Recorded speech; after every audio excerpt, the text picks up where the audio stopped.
the Maximum Meathead Podcast. We are back with another episode of the Maximum Meathead Podcast. We bring you the meat and potatoes of fitness with a side of bullshit. We're your hosts, Muscle Bill and Punchy Paquette. What's up, buddy? What up? Whoa. We are blessed today. The Canadian Titan in the house. You're way too kind. Way too kind. Last time we got together, Daciw was giving us a big hug and made us headbutt each other. So, well, it was my birthday. Yeah. There was a lot of whiskey involved. I think there was some skateboarding and what do you call that when you hit each other? It was longboard jousting, Jousting, and whiskey. I found out that that's not a good combination. No, we don't have the room here today, luckily. But yeah, we got Matt Daciw, Canadian Titan. Happy to be here. Very happy to be Thanks here. for coming, man. I know you got a full busy schedule to take time out to come see us. You know, I feel blessed, man. No place I'd rather be. Last time we got together, we had quite the adventure in the forest, but we can't get on that subject. Get on that subject. That's just a yet, subject for a different podcast. Yeah, exactly. Perhaps. So, yeah. welcome. Thanks for coming, man. Yeah. And I know there's a lot of knowledge you could throw out for everybody, and me specifically, man. I know there's a few topics I want to touch on because you're the man with all sorts of accomplishments, qualifications, man. You did so many damn courses. I don't even know. I can't even keep up to you. So tell us a little bit about yourself. I've done well. So I've been working out since I was 14. I'm 36 now. I know. I look great for my age. Yeah. By the way, if you're not watching this, Daciw's a jacked freak. Okay, just that alone, just like we don't even have to ask what his qualifications are. He just shows up and he's like, "Yeah, just look at me. Want me to lift something?" Usually I do the pec bounce when someone asks what my qualifications are. No, I got about, I think now I'm at 18 certifications over and above my original personal training certification. But some of the big ones there, I'm really big into the rehab aspect of training. Because I think people underestimate the ability of rehab being able to amplify performance. You know what I mean? They're like, when I was younger, I don't know about you, but a lot of times you don't think about that stuff until you're broken. Right. And then when you're broken, you have to look at it. And then once you look at it, you're like, shit, had I done this before, not only would I not have been broken, but I probably would have been stronger, faster, better. You know what I mean? So some of my favorite certifications have been, now one actually technically no longer exists, but it was the ATS certification with my man Joe Arco. And it was all about assessments, how to assess. So essentially, what areas of the body need work, which areas are too tight, what's your mobility like, is your core firing properly, and how does that affect your performance? Done a couple other interesting ones too. One of the more recent ones, actually just earlier this year, I took a certification on breathing. Oh, yeah. And it's kind of the exact opposite of what you would think. So a lot of things we think we know about breathing are actually, they're totally wrong. So a lot of times when you're gasping for breath, you don't actually need more oxygen. Sometimes you need more carbon dioxide because it's carbon dioxide that creates the chemical reaction inside your body that allows oxygen to go from your blood to your muscle. So that was a really neat one. So you can actually truly stimulate high altitude training, not using one of those breathing mask devices, but actually just, essentially it's almost like a forced suffocation. So we were just talking last podcast, but we were talking the opposite. Like Wim Hof. Yeah, the Wim Hof, where you're like overdosing yourself with oxygen, right? So you're talking like the opposite? Yes. So this is a hypercaptic, which is essentially, getting a higher level. So building up your tolerance for CO2, so building up your tolerance for carbon dioxide. And by doing that, you're able essentially to slow down your breathing. And when you so think about it this way. When you're hyperventilating, you ever seen in movies or TV shows, or maybe you saw that nerdy kid in school or something like that who was hyperventilating, what do they give them? In a bag, Paper bag. Yeah. Breathe in more CO. Why are they doing that? Exactly. They're trying to reduce the amount of oxygen they're getting. Mm-hmm. They feel like they can't breathe, but the problem is not how much oxygen they have, it's that they don't have enough carbon dioxide. So at any given point, assuming you're not, doing really strenuous exercise, you have a blood oxygen content of about 98 to 99%. And even if you're exercising a fair bit, you probably still have that. However, if you don't have enough carbon dioxide, your blood cannot release that oxygen into the muscle. So you can have all the oxygen you want in your blood. If you can't release that into the tissues, then you're in trouble. And that's when you feel like you need more air. So most people end up hyperventilating or breathing too much, which only reduces their ability to really, recover. That's crazy, man. Being someone that's asthmatic as a kid, and I remember the bag and all that. No one's ever told me that. You're Yeah. rebreathing your CO2. You know Oh what I man, mean? it was Right? it was some serious lights on moments for me, and there were so many really neat things about that, but that was probably one of the biggest eye-opening ones for me. Also, I took a couple barefoot strength training certification courses, which were honestly a lot of like kind of wow moments. Like you don't really realize how important the feet are until you start to understand like how that's your foundation for everything. If your feet are fucked up, everything's fucked up. Yeah. You know, It's a starting point, right? Exactly. You know, there's 10 times the amount of information gathering receptors in your feet as there is anywhere else in your body other than your hands. And we walk around all day, every day with these giant, like I said, if I was having a conversation with you right now and you had a couple pillows bungee corded to your ears and you're sitting there smiling and nodding at me looking like an idiot, but you can't hear a damn word I'm saying. That's essentially what we're doing all the time by wearing shoes. We're not getting any information from the impact forces, the vibrations that's happening when our feet hit the ground. And because of that, our body doesn't have the ability to gather the information to figure out where we are in space. But beyond that, you know, we don't strengthen those foot muscles because usually you have built-in arches and whatnot that do the work for you. It's almost kind of like walking with crutches all the time. And honestly, the more I learned, the more I really think that a lot of, you know, the physical ailments that we develop as humans in this day and age have a lot to do with the fact that we wear shoes all the time and we walk on flat surfaces all the time. Why are you wearing shoes right now? Because it's cold outside. I'm a pussy. But we're inside. Actually, okay, so good question. Let's ask about this. So check this out. Shoes right here. So I've got these insoles right now. So one of the lady that created the barefoot strength training courses that I took, she created these insoles, and I believe they're called Naboso. And essentially, what they do is they create. It's basically like it's almost like really rough. And what it does is it creates a lot more feedback. So even if you're wearing your shoes, you get a ton more feedback because you've got all these little pressure points. All the ridges there. Exactly. It's like a miniature egg carton looking thing almost. Yeah. So the cool thing with this is that, so I went to a summit last year that was put on by this woman. Her name is Dr. Emily Splinkle, I believe her name is. If I got that wrong, I'm sorry, Emily. But one of the gentlemen that were speaking there, Carl Sterling, he treats patients that have Parkinson's disease. Mm-hmm. And most of these patients, unfortunately, they barely walk anymore. And when he started using these insoles for them, he would put these people in the insoles in their shoes, and within 5 minutes, if they could barely walk, they were walking no problem. Within 10 minutes, they were jogging. Wow. Oh, yeah. And there's footage. If you go onto this guy's Instagram, you see these people doing like the people they're barely able to move to jogging and then just crying because they're so happy. Like, I haven't done this in 20 years. You know what I mean? Seems unbelievable, doesn't it? When you just say it like that. Yeah. Like, I believe you, obviously, but it's things like breathing and foot muscles and shit. People don't understand the value of it. Yeah, and that's some of the, you know, the most important. The most important thing is, I think, in the training game are the things that get easily overlooked. So breathing, for example, that course was created by Patrick McEwen, and he wrote a book called The Oxygen Advantage, and he's from Ireland. Yep. And you've heard of that one? Yeah. Yeah. And so I met the guy who did the course. Fantastic guy, extremely intelligent. But you know, one of his big points is how, you know, breathing is something everyone does. For any athlete, it's probably one of the most important things, really, that they can do. Because if you don't have air, you know, as a fighter, when your oxygen levels go down, hope goes down, performance goes down. Fatigue will make a coward out of anybody. Yeah. Oh, yeah. Because you think you're going to die. Yeah. If you don't have air, you think you're going to die. Yeah. If you're not breathing, you're done. Yeah. That's it. You know, so that's one thing, is that the conditioning and the mentality aspect, but also understanding how the diaphragm works as a core muscle. And then on top of that, understanding how breathing properly can affect your nervous system. So your peripheral nervous system, you got your parasympathetic nervous system and your sympathetic nervous system. Yep. Your sympathetic nervous system essentially is your fight or flight.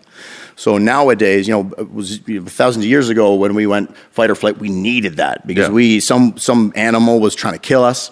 We needed to go fight or flight because we needed that extra boost of adrenaline to keep us fast and agile and alive. We need to be able to think quickly. Yep. And, you know, maybe punch this tiger in the face a couple times. Superhuman feeling a little bit. Yeah, right? Exactly. Yeah. But nowadays, you know, if someone doesn't like my Blue Star video on YouTube and they're like, this guy's a piece of shit, I'm like, fuck that guy. And then all of a sudden I get all pissed off. And then, you know, I go to drive to work and there's traffic and no one uses their blinkers. And I'm like, fucking BMW drivers, use your blinkers.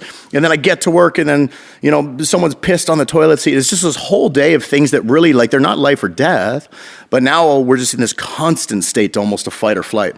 And breathing, learning how to do diaphragmatic breathing can, within a couple minutes, take you out of that state and have a dramatic effect on your body, your ability to recover, your mental state, numerous things. So breathing is huge. Understanding the foot was huge, and then really just assessing, understanding mobilization, the body's, how important it is to do proper movement and what it is that impedes your ability to do that.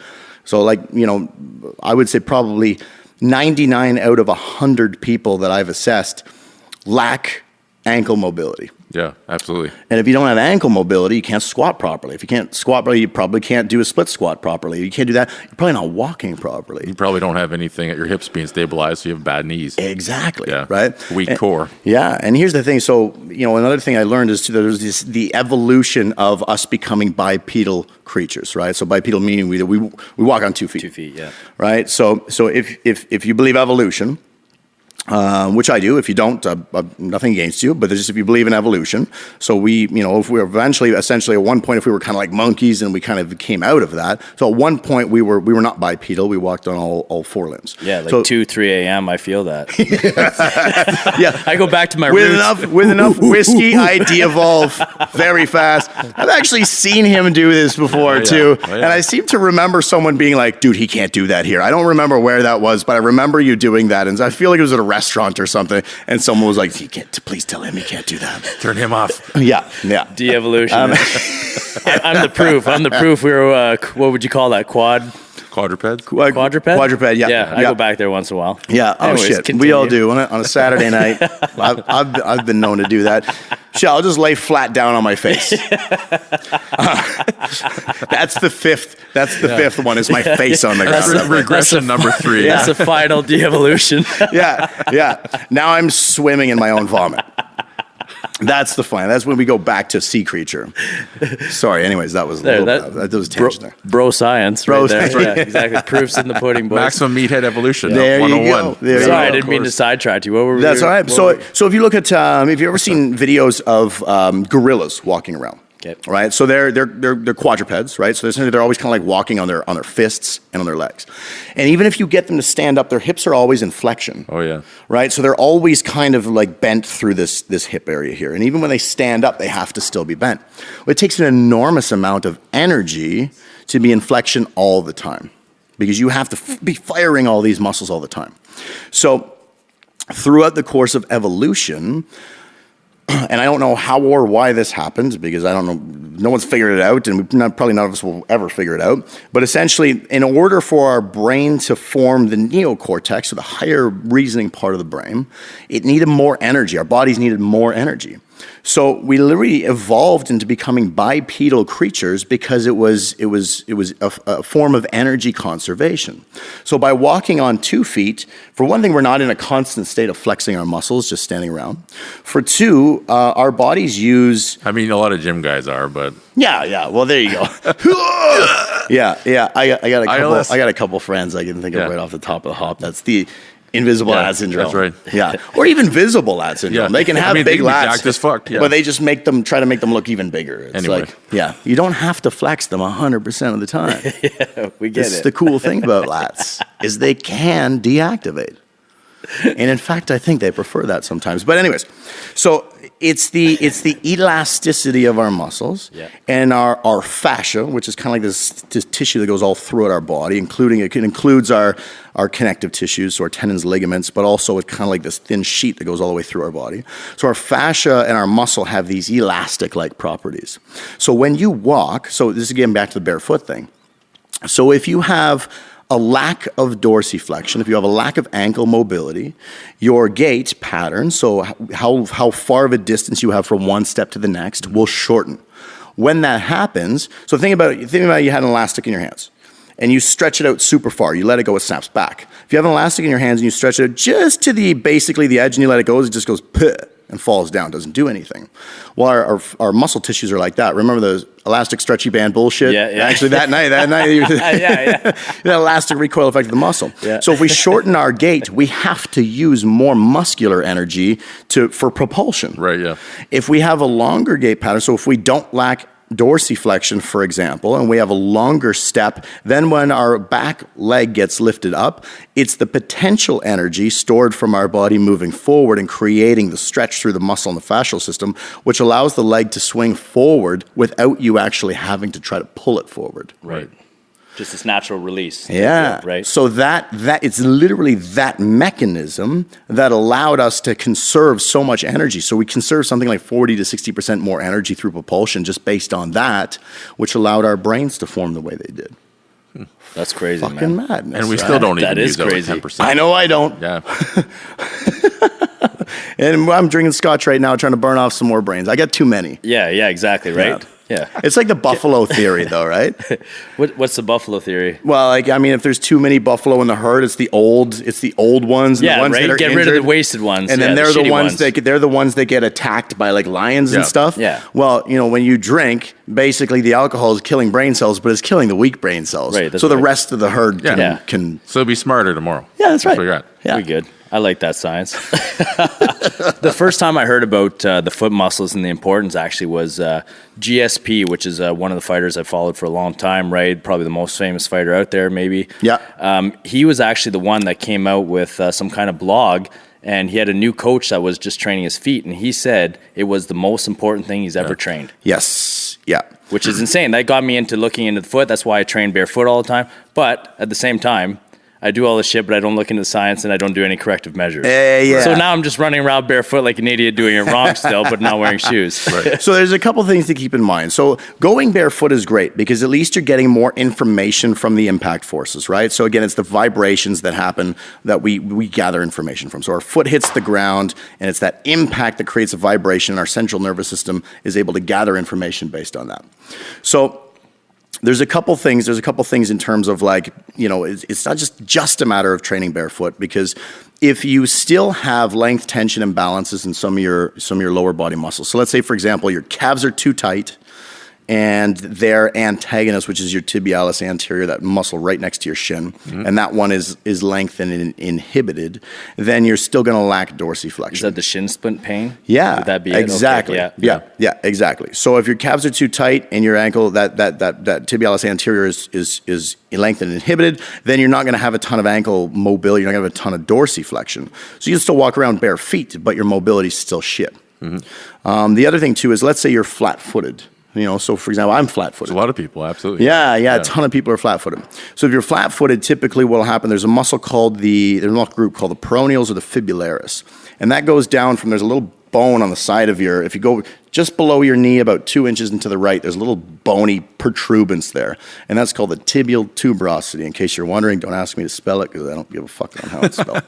But the muscle that goes down from there wraps around the outside of your foot, goes down behind your ankle bone, and then comes in and inserts basically in this top part of your ankle here. Wow, all around the foot like that? all the way down and around. Okay. And if it's tight, it makes your foot go like this. Yeah, sure. Flattens out your foot. Right. Its antagonist, the tibialis posterior, which is deep inside the lower leg compartment here, it literally comes down on the other side, same side, but inserts here, so it would pull that up. So if your fibularis muscle was too tight and your tibialis posterior was lengthened and inhibited, so too loose, right, then your feet are going to be flat. So you're walking around in bare feet all the time, and it's good because you get a little bit more information, but in reality, it'd almost be better if you had arch support at that point, right, if you didn't have any type of intervention to take care of it. Right. Mm-hmm. Otherwise, you get knee pain, right? That's right. Yeah, exactly. Because anytime your joints lack centration and they're not lined up properly, you're going to end up with some sort of joint problem. Absolutely. Right. I see that all the time with people squatting too. I mean, usually that means your knees are going to cave in, right? Your foot collapses in, pushes your knee in, and then you have a lot harder time getting down to the bottom of a squat or even getting into the bottom of a squat. Yes. Because you can't get your hip in the amount of external rotation typically required to get down there, right? So Exactly. Yeah. Yeah. So as soon as that foot caves in, and the other thing, if we want to go really deep down the rabbit hole, so we've got fascial lines. So fascial lines are actually very similar to the meridians that we've heard about in traditional Chinese medicine. Yep. Some of them run in a very similar pattern. It's kind of amazing. But a fascial line is kind of like a set of fascial meridians that go through your body, and they connect different areas of your body. And when we have tension along those fascial lines, then those certain things that it connects will function or fire better. So there's a fascial line called the deep front line, which is probably one of the most important fascial lines, and it connects your foot up through the side of your leg into your hip, so your glutes, your ass muscles, and then into your core, so your pelvic floor, your diaphragm, and your other intrinsic core muscles.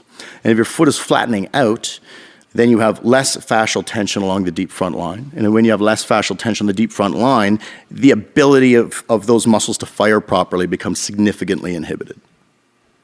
Yeah. So what I mean is if you have flat feet, chances are your glutes aren't firing. Which is super important. That's a collective group of muscles that you want firing all the time. Those are probably some of the most important muscles in your entire 100%, fucking body. right? Stability, everything, control, just your posture, everything. Exactly, right? So if your foot flattens out, your glutes don't fire properly, so your adductors are going to take over. Yeah. So it's not just structural. Yeah, it's not just structural. There's these other mechanisms involved that either create an environment where things can fire properly or impedes them from firing properly. And when that happens, then not only are your knees buckling in, but if your core muscles aren't firing properly, then you have less lumbar stability, which means you have a greater chance of hurting your back. Right. Yeah. Yeah. So, I mean, all this stuff ties in. It's all really, really, really important. So, as a trainer, I like to have a look at the big picture. Yeah. Right. And I like to make an effort to really educate my clients on the fact that it's not just a matter of going in and working one muscle group, because rarely in life are we going to work one muscle group outside of it, interacting with all the other muscle groups. Like, how many times in life do we go and do just a bicep curl all the time, and there's nothing we have to do in order to fucking tie our shoes, take a shit, cook our dinner, get out into our vehicles and all this other stuff, right? Everything's integrated, everything works together. And if we keep treating body parts as though they're individual parts and they're not connected to the whole, and then we're going to have more and more problems long term. Crazy, man. Just personally, I could relate to everything you're saying. When you're saying like your adductors get tight and then your glutes aren't fine. This is all shit I'm going through right now. I can't wait to re-listen to this podcast about 40, 50 times so I can learn all these words he's saying and then put it all to use, man. Dude, just come visit me. Everything you're saying makes so much sense. Just even when you're checking out my posture, how I stood and how my feet go, and then my ankles were rolling in, right there fires off. Oh, there's my medial knee pain. You know what I mean? Like, it's just people are so worried about, hey, let's do chest tries, let's do back buys, let's do legs the next day. You know what I mean? Where this shit is going to elevate your game to, you won't even believe. Like, once your body is working, those chest days or whatever, if that's what you choose to do, it'll be insane difference, man. Absolutely. It'll be just when I had my gait in check. I was doing so much self-care before the fight, right? Making sure everything's aligned, a lot of chiropractor, a lot of massage, things like that.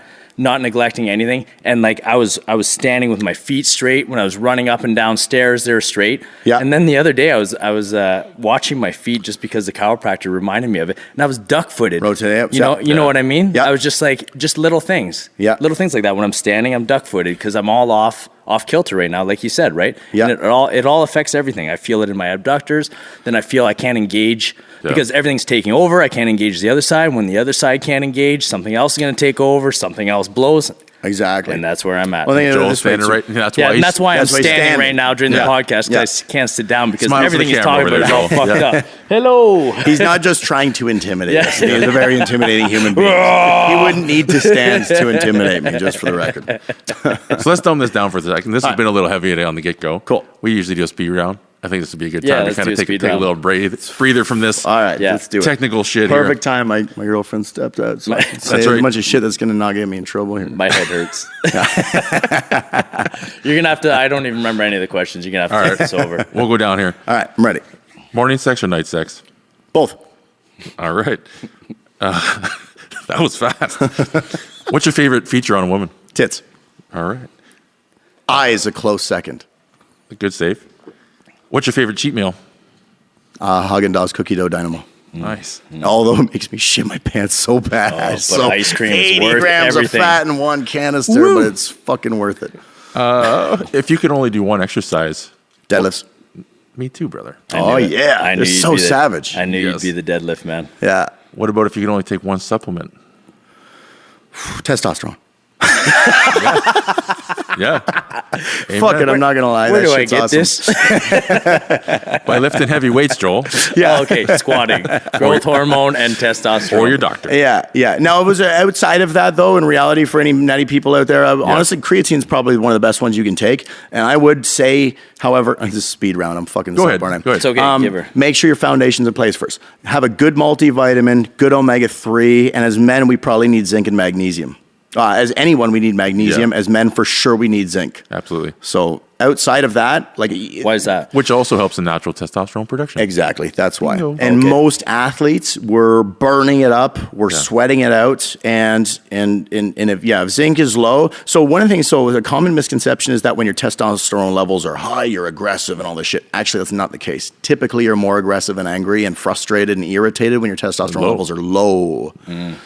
So if you feel like irritated and shit all the time and you don't really know why and you don't feel strong and you can't seem to get the gains you want, there's a good chance maybe your zinc levels might be low amongst every other. Sweet. And you drink too much. Fun side note, ZMA was originally created for athletes to correct the zinc and magnesium deficiency, not for sleep. Yes. Oh yeah, it Sleep- gave me weird dreams. when I Sleep had is that. or zinc is actually can be a stimulant before bed to a small degree. Yeah. So- yeah, a stimulant. Like not really, but it acts as like it wakes you up a little bit. Yeah. Magnesium, however, tends to be inhibitory. Yeah, that's right. Yeah. Anyways, Yeah. interesting. Anyways, enough. yeah. So, where were we? I'm learning. Speed round. Yeah. What's one thing about you that no one would guess? Or one thing that you enjoy no one would guess? Donuts. Fucking donuts. I love donuts. You never know that. Yeah. Nowhere alive. I eat so many fucking donuts, and I bring them into the gym. So many all the people right time. now are Googling your Instagram. Yeah. They're like, this motherfucker eats Titan donuts. training. Dude, I swear to God, like on a good day, Fuck this guy. and I'm about to pat my own back and blow some smoke on my own ass right now. Literally like 19 fucking abs. Yeah. And I could eat 6 donuts a day every day, and they don't seem to go anywhere. So Dude, you're in the gym 24. That's another thing we didn't mention. You're owner of Rec Room, right? Yes, So yeah, like half owner with myself right, and my business partner. Yeah, co-owner of the Rec Room, which is a sick gym in Kitchener. Everyone, you know what? I've been there. I've had tons of great times there. Everyone should check it out. Highly skilled staff. Yes. I mean, not just yourself. Yeah. It's worth it just to go see you. But I mean, you got partners as well that know the game inside and out, right? Yeah, So and it's just we built an awesome community there. We've got an awesome group of people there, the members, the clients, the trainers. I mean, ever since we opened those doors, we've been rated, if not first place, top 3 gyms in Kitchener. And I mean, we're just a couple fucking meatheads. Couple guys, just having fun. And I keep saying we need a mom at the gym to take care of the admin work. We probably let people work out for free for years. I'll be a mom. All right, you got to wear a wig though. All right. Keep the beard, but you got to wear a I would wig. say I'm not shaving, but I'll wear a wig. All right, It's all deal. good. Deal. All right, 2 more. If you could work out with anyone, who would it be? Christian Thibodeau. Yeah, good call. T T-Nation, he's like, he Oh, wrote for T-Nation T-Nation guy? forever. Okay, yes. and it this sounds is familiar. how amazing my business coach, Joey's actually one of my best friends. He's worked out some sort of deal where I get to hang out with Christian Thibodeau next year. I get to go to one of his courses for free, which is going to be hosted at my business The coach. neurotyping? I'm not even sure which one he's Nice. going to be doing. Cool. You don't care. You're just going. I don't give a fuck. Yeah, I would I just too, want to exactly. meet Christian, and he's such a genius, and he's very humble and modest. yeah. He's a shy dude, from what I understand. Yes. But I met him at Fortis last year. Oh, yeah? Yeah. Yeah. He's at Swiss, yeah, which we should talk about. We'll go. Anyways, I would love to. Yeah. Anyway, sorry. interesting. Christian Thibodeau, good call. Yeah. Awesome. And last one, what did you have for supper last night? What did I eat for supper last night? It's always hard, man. I love it how every meathead you could throw any question. Ugh. He just told us the whole human body, all these terms I've never heard. What'd you eat for supper? Monkey Oh, grunt. This is a tough one. chicken, Kiev, and vegetables. Is that My French? girlfriend made it for me. Okay. She's fucking Nice. awesome. Nice. Sounds What'd fancy. you eat? What'd you eat, Muscle Bill? Do you remember? You know what? I had the same thing as I had tonight earlier. I made chicken and rice with coconut oil and Thai stuff. The same thing I made last week when we talked to Kyle. Nice. There you go. Nice. Yeah. Attaboy. There you go. Keep it I've been consistent. consistent. Yeah, because On Thursdays, you just get, or on Wednesday That way he nights. doesn't have to remember. He doesn't have No, to you know remember. what? It's Same just thing as last week. it works out because my Mondays are fucked, my Tuesdays are fucked, and then Wednesdays I'm home finally for the morning, so I cook. And then Wednesday night I have food, and Thursday night we've been podcast. So I'm like, I have freshly cooked food Wednesdays. There you go. For Wednesday and Thursday because I'm home. There you go. It's worked out you got a because, system going. because we podcast the last couple weeks on Thursdays. My food has been back on for those days. Attaboy. Attaboy. Nailed it. Got a podcast all the What time. about you? I actually ate one of, this is not a sponsor or anything. Oh, yeah. I ordered food from those Live Fit meals. I don't know if you ever heard of that. The guy, Nick Spina, I don't know if I'm saying your last name right. I'm sorry. He started out in London. And I had my food catered to me for a while there, and I found that was the best progression I made for myself ever, is when all my food was there. It was a little bit expensive, but I had zero waste. I was never eating shit. Every time I was hungry, I was eating a nice meal that had everything I needed in it, and it was local, organic, everything, all the good shit. You know, like he spends... When I make food for fuel, right? Yeah, so if I'm making chicken ground and rice, beef, rice, vegetables. right, exactly, and then that's what I'm eating. Yeah. Maybe a squirt of ketchup or something to give it some flavor, but I'm not making anything fancy. And I had one of these Live Fit meals. I'm actually on 4 of them now, and they've all been amazing. I can't believe it. I didn't think it would be that good, and it kind of sucks that it's that good because now I'm really tempted I'm really tempted to order more. So then in the new year, I could have all my food ready. You know, no fucking around. I work underground for 12 hours. You know, all your food has to be ready. But it's expensive, man. Well, this is the way I look at it too, man. And I think a lot of times when it comes to meal prep and certain things in life, is a lot of times people underestimate the amount of time it takes to go do your own grocery shopping, come home, put it all away, do your own cooking, all that stuff, right? And I don't know what, you know, like whatever you make an hour, for example. So let's say you make $30 an hour, and it takes, by the time you go to the grocery store, you come home, you cook your meals at 3 hours, you know, like, okay, $90 is 3 hours. I'm gonna make $30 an hour. Okay, well, and the meal costs so much. And I think you got to break it up a little bit differently. But you know, and it's not always easy depending on the situation you're in. I'm fortunate, you know, I'm doing half decent now that I've really built my business up. But a lot of times now it gets to the point where I look at it in terms of like, well, fuck, you know, if I could take that extra hour and make $100 or $110 with a client, as opposed to taking an hour to cook myself food. So if I go and, you know, if I pay someone to cook $50, they meal prep food for me for the next few days, or, you know, I pay someone $100 for that. Well, that's maybe 8 hours worth of food cooking I didn't have to do. Exactly. And if I can turn around and make, you know, anywhere from $500 to $800, even as long as I make more than that $100 in that time, then I've made the right choice. And that's exactly what people need to weigh out. It was Joe Rogan's podcast actually that really lit this up for me, because he goes, I outsource anything I'm not good at or that takes me too much time compared to someone who's good at it. Yeah. You know what I mean? Because he's in a position right now where he has enough, what do you say, like money comes resources. in from different angles. You know what I mean? Like he's got this, he's got that, he's got that. Residual income. Just like you said, he weighs out his hours per productivity. You know, what can I do in that many hours? Okay, it takes me 4 hours to... Just repeating exactly what he said. It takes me 4 hours to make my next 2 days of meals. Well, in 4 hours, he makes a shitload of money. Yeah. A lot more than it costs to make people food, right? So he outsources everything that's shitty and that he's not good at. And it makes total sense, man. Why waste your time on that when you could go be more productive at the things you are good at and make money with it? And plus, all you need is a fork and a spoon and a knife. Yeah. And no fucking anything. Yeah. Right? You don't need any pots and pans and dishes, the whole deal. And this is the thing that, you know, that blows my mind as a business owner now. And like, you know, I work a lot, and I'm okay with that because I love what I do. It always blows my mind when I watch other people trying to succeed and it's not working for them. But they got the cleanest fucking apartment you'll ever see. And it's like, well, you know, what did you do today? Well, I had 2 clients. I did this. I did 3 hours worth of work, but I spent like 5 hours cleaning. Yeah. I'm like, you know what? Let your place be a fucking mess. That makes me feel better. My place is a mess. Well, yeah, but before my fight, my neighbors and shit were cutting my lawn because they're like, "Dude, your fucking shit's out of whack." up, yeah. I said, "I don't got time for this. I got to smash." Exactly, right? And this is the way I look at it, is that, you know what, like, get your business, let's say you're an entrepreneur, get your business to the point where you can pay someone to do that shit first. I don't care how clean your fucking place is. It's going to be dirty in a day again anyways. If you spend that time building your business and you accumulate that time over the course of, you know, 4 months, 5 months, 6 months, a year, 2 years, 3 years, yeah, maybe your place isn't spotless every goddamn day. I mean, don't let to the point where it smells like poop and there's flies everywhere. Yeah, right. But like, you know, let's say you do one big cleanup once a week or something, as opposed to spending 4 hours every day cleaning shit up.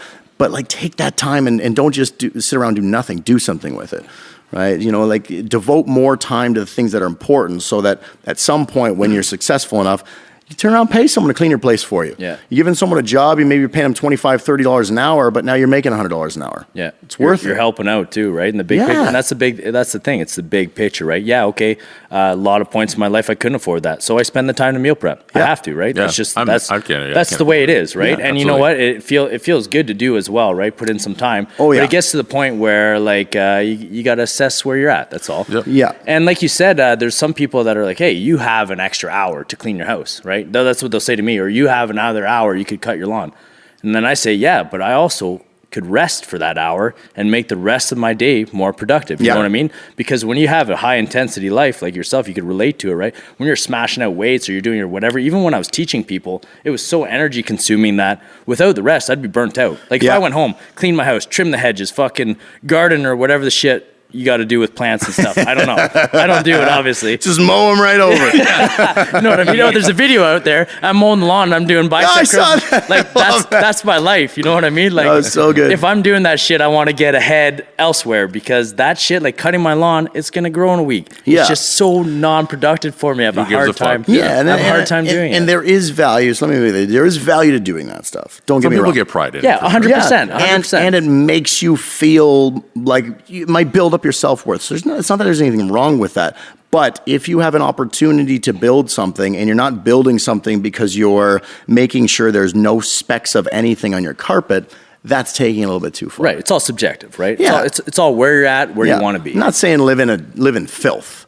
What I'm saying though is that if you have an opportunity to build something, but you can never find the time because you spend 5 hours a day cleaning, maybe outsource that shit or let, don't worry about your place being spotless. Like, I mean, I've spent a lot of my time single and like my place doesn't have to be beautiful and spotless all the time. It doesn't hurt me if I've got some dishes for 2 days. Yeah. That being said, if I had roommates, that's not cool. Yeah. But if it's by yourself, okay. Well, if I can take that time and better devote it towards building my future, then that's a better investment of my time. Yeah, 100%, man. I feel that. I'm going to roll on this. I'm going to change subjects because we're going to go on forever about we could. the rest of this shit. Yeah. mowing lawns is something we all like to do. Yeah.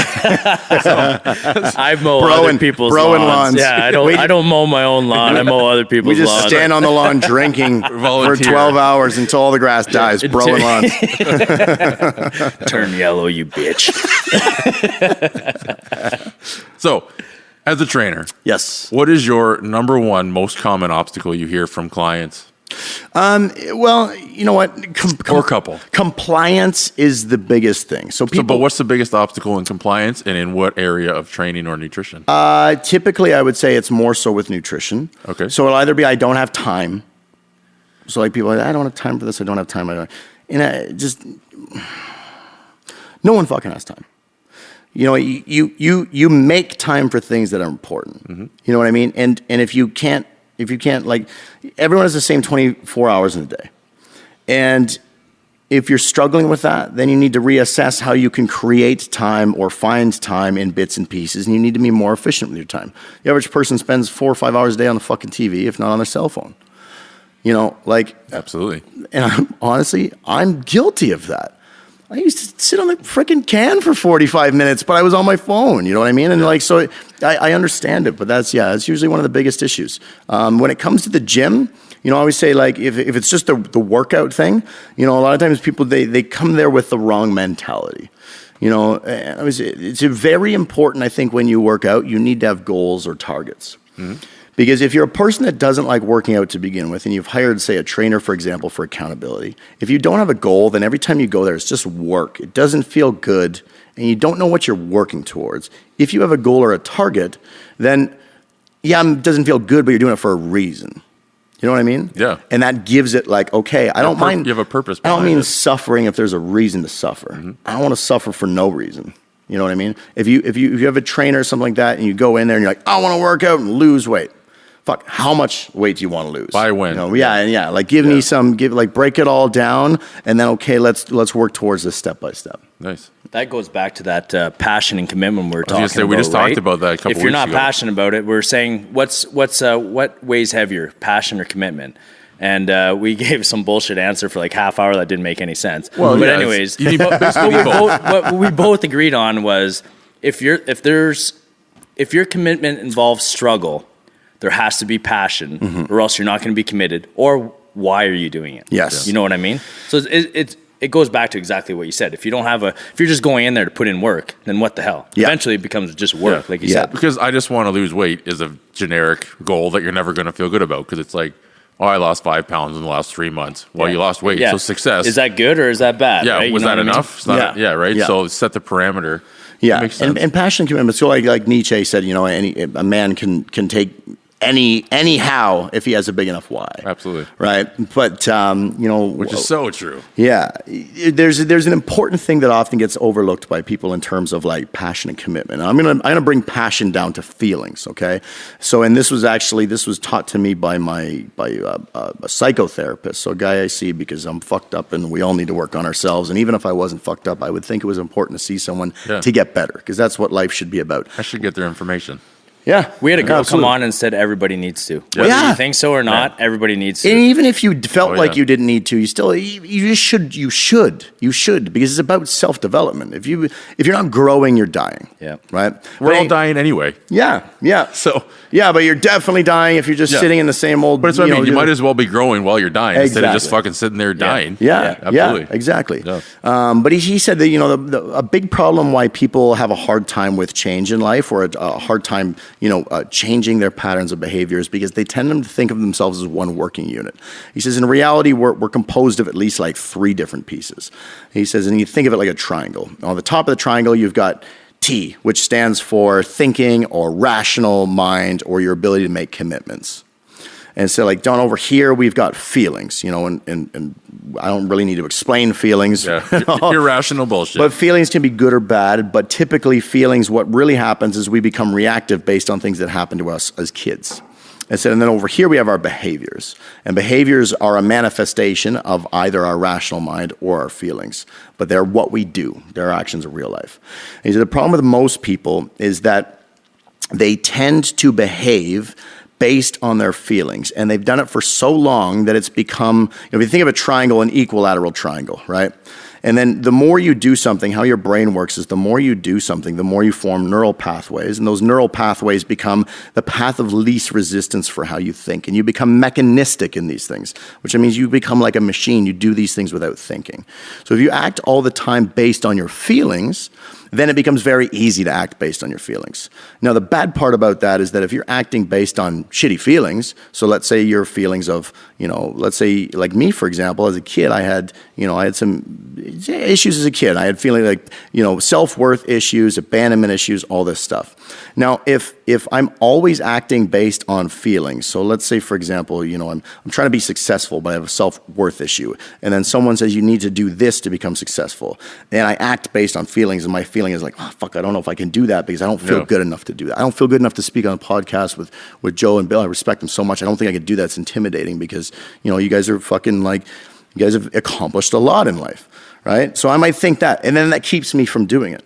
Whereas I just say I'm committed. So like, commitment doesn't involve feelings. When you're committed to something, and I don't give a fuck how you feel, you get the job done. Mm-hmm. And when he explained this to me, he explained it in terms of relationships. He said, when I started my practice, he said, we always used to look at why relationships failed. And he says, nowadays, 4.7 out of 10 relationships or marriages end in divorce. Mm-hmm. And we always used to look at that 4.7, why do they fail? And he said, and then later on in my career, and he'd been doing this for 40 years, he said, we started to look at the ones that succeed. So 5.3 out of 10 marriages succeed. Why do they succeed? It's not love. Love is a feeling. Love can come or go. And he said to me, and I quote, I love my wife to death, but I'd be lying if I said some days I don't want to strangle her to death and bury her outside the backyard. Right, sure. Right? And he said, love is fleeting. Commitment means that I don't care if, some other pretty woman comes along, and he's like, I'm a psychotherapist. You know how many times there's someone in my office that I could have done something with? He said but that doesn't matter, because it's not about what I feel, it's about what I'm committed to. I'm committed to my wife. So no matter what feelings happen, if I'm upset with her, doesn't matter. But you see, if someone else is attracted to me, doesn't matter. If we've had a fight, doesn't matter. None of this shit matters because I'm committed. And if you can start, if you take some time to audit all the times in your life where you've acted based on feelings, you tend to start to realize that most times it was not a positive outcome. It's almost always a negative outcome. Sure. So when you act mechanistically based on feelings, If it's habitually a negative outcome, you start to realize, okay, acting based on feelings can oftentimes be the enemy. When you act based on commitments, you pick the commitment. You don't pick the commitment based on how you feel. You pick them based on what your goal is, what your target is, based on what you want. I want to be a pro fighter. I don't feel like working out today. Why don't I feel like working out today? Well, I'm a little bit tired. Am I so tired I absolutely need rest? No. Then get to fucking work. I don't care how you feel, right? And I imagine you've been through that a million times. And you've probably been through it. You've got every reason in the world, probably more than almost every human being, you would know, to not do so many things. Sure. And yet you get up every day, you go to the gym, you do podcasts, you do all these things because you're committed to that. It's not how you feel when you're tired. I remember you telling me a story about, some of the shit that you went through. And I remember being like, fuck me, that must have been horrible. And I remember your words saying you know what? It was good because I couldn't see anything. My eyes were closed. I was in pain, but I just knew if I got that next breath, I was okay. Mm-hmm. And it was nothing else, because you were just committed to life at that point. I think that's it. Yeah, absolutely. Yeah. So passion is important. Feelings are important. If it's positive and it's a driving force, great. Use it as a tool, but don't forget your commitments. Use it to back up that commitment, because your negative feelings, man, if you take those over your commitments, you're in trouble. Fuck a lot of things up in life. Yeah, absolutely. This is crazy. This is crazy. You know why I'm having all these flashes of girlfriends going, you could just turn your feelings off, blah, blah, blah. You know what I mean? Yeah. And recently I got out of a relationship that was perfectly fine. Yeah. Was perfectly fine. I have much love for the girl, still do, whatever. But I had a goal, and for some reason I felt hindrance. Mm-hmm. You know what I mean? Yeah. And I was just, probably from years and years of doing it, ignoring what I'm thinking and having, like you said, a committed goal. Yeah. And I had a fight coming up at the time.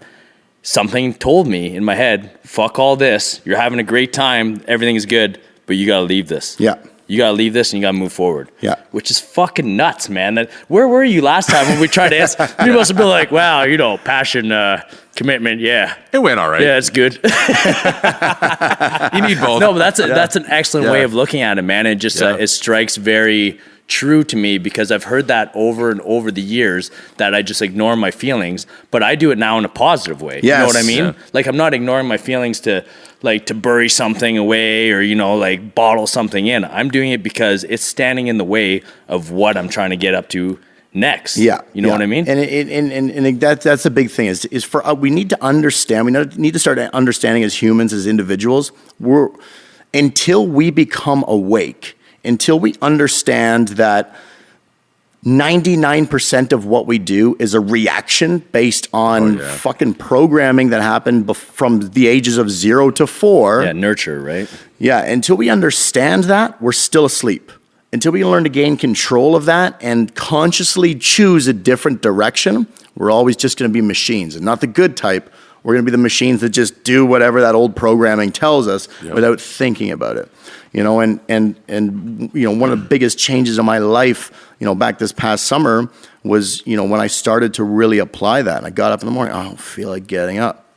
As soon as that thought came in my head, I don't feel like doing it.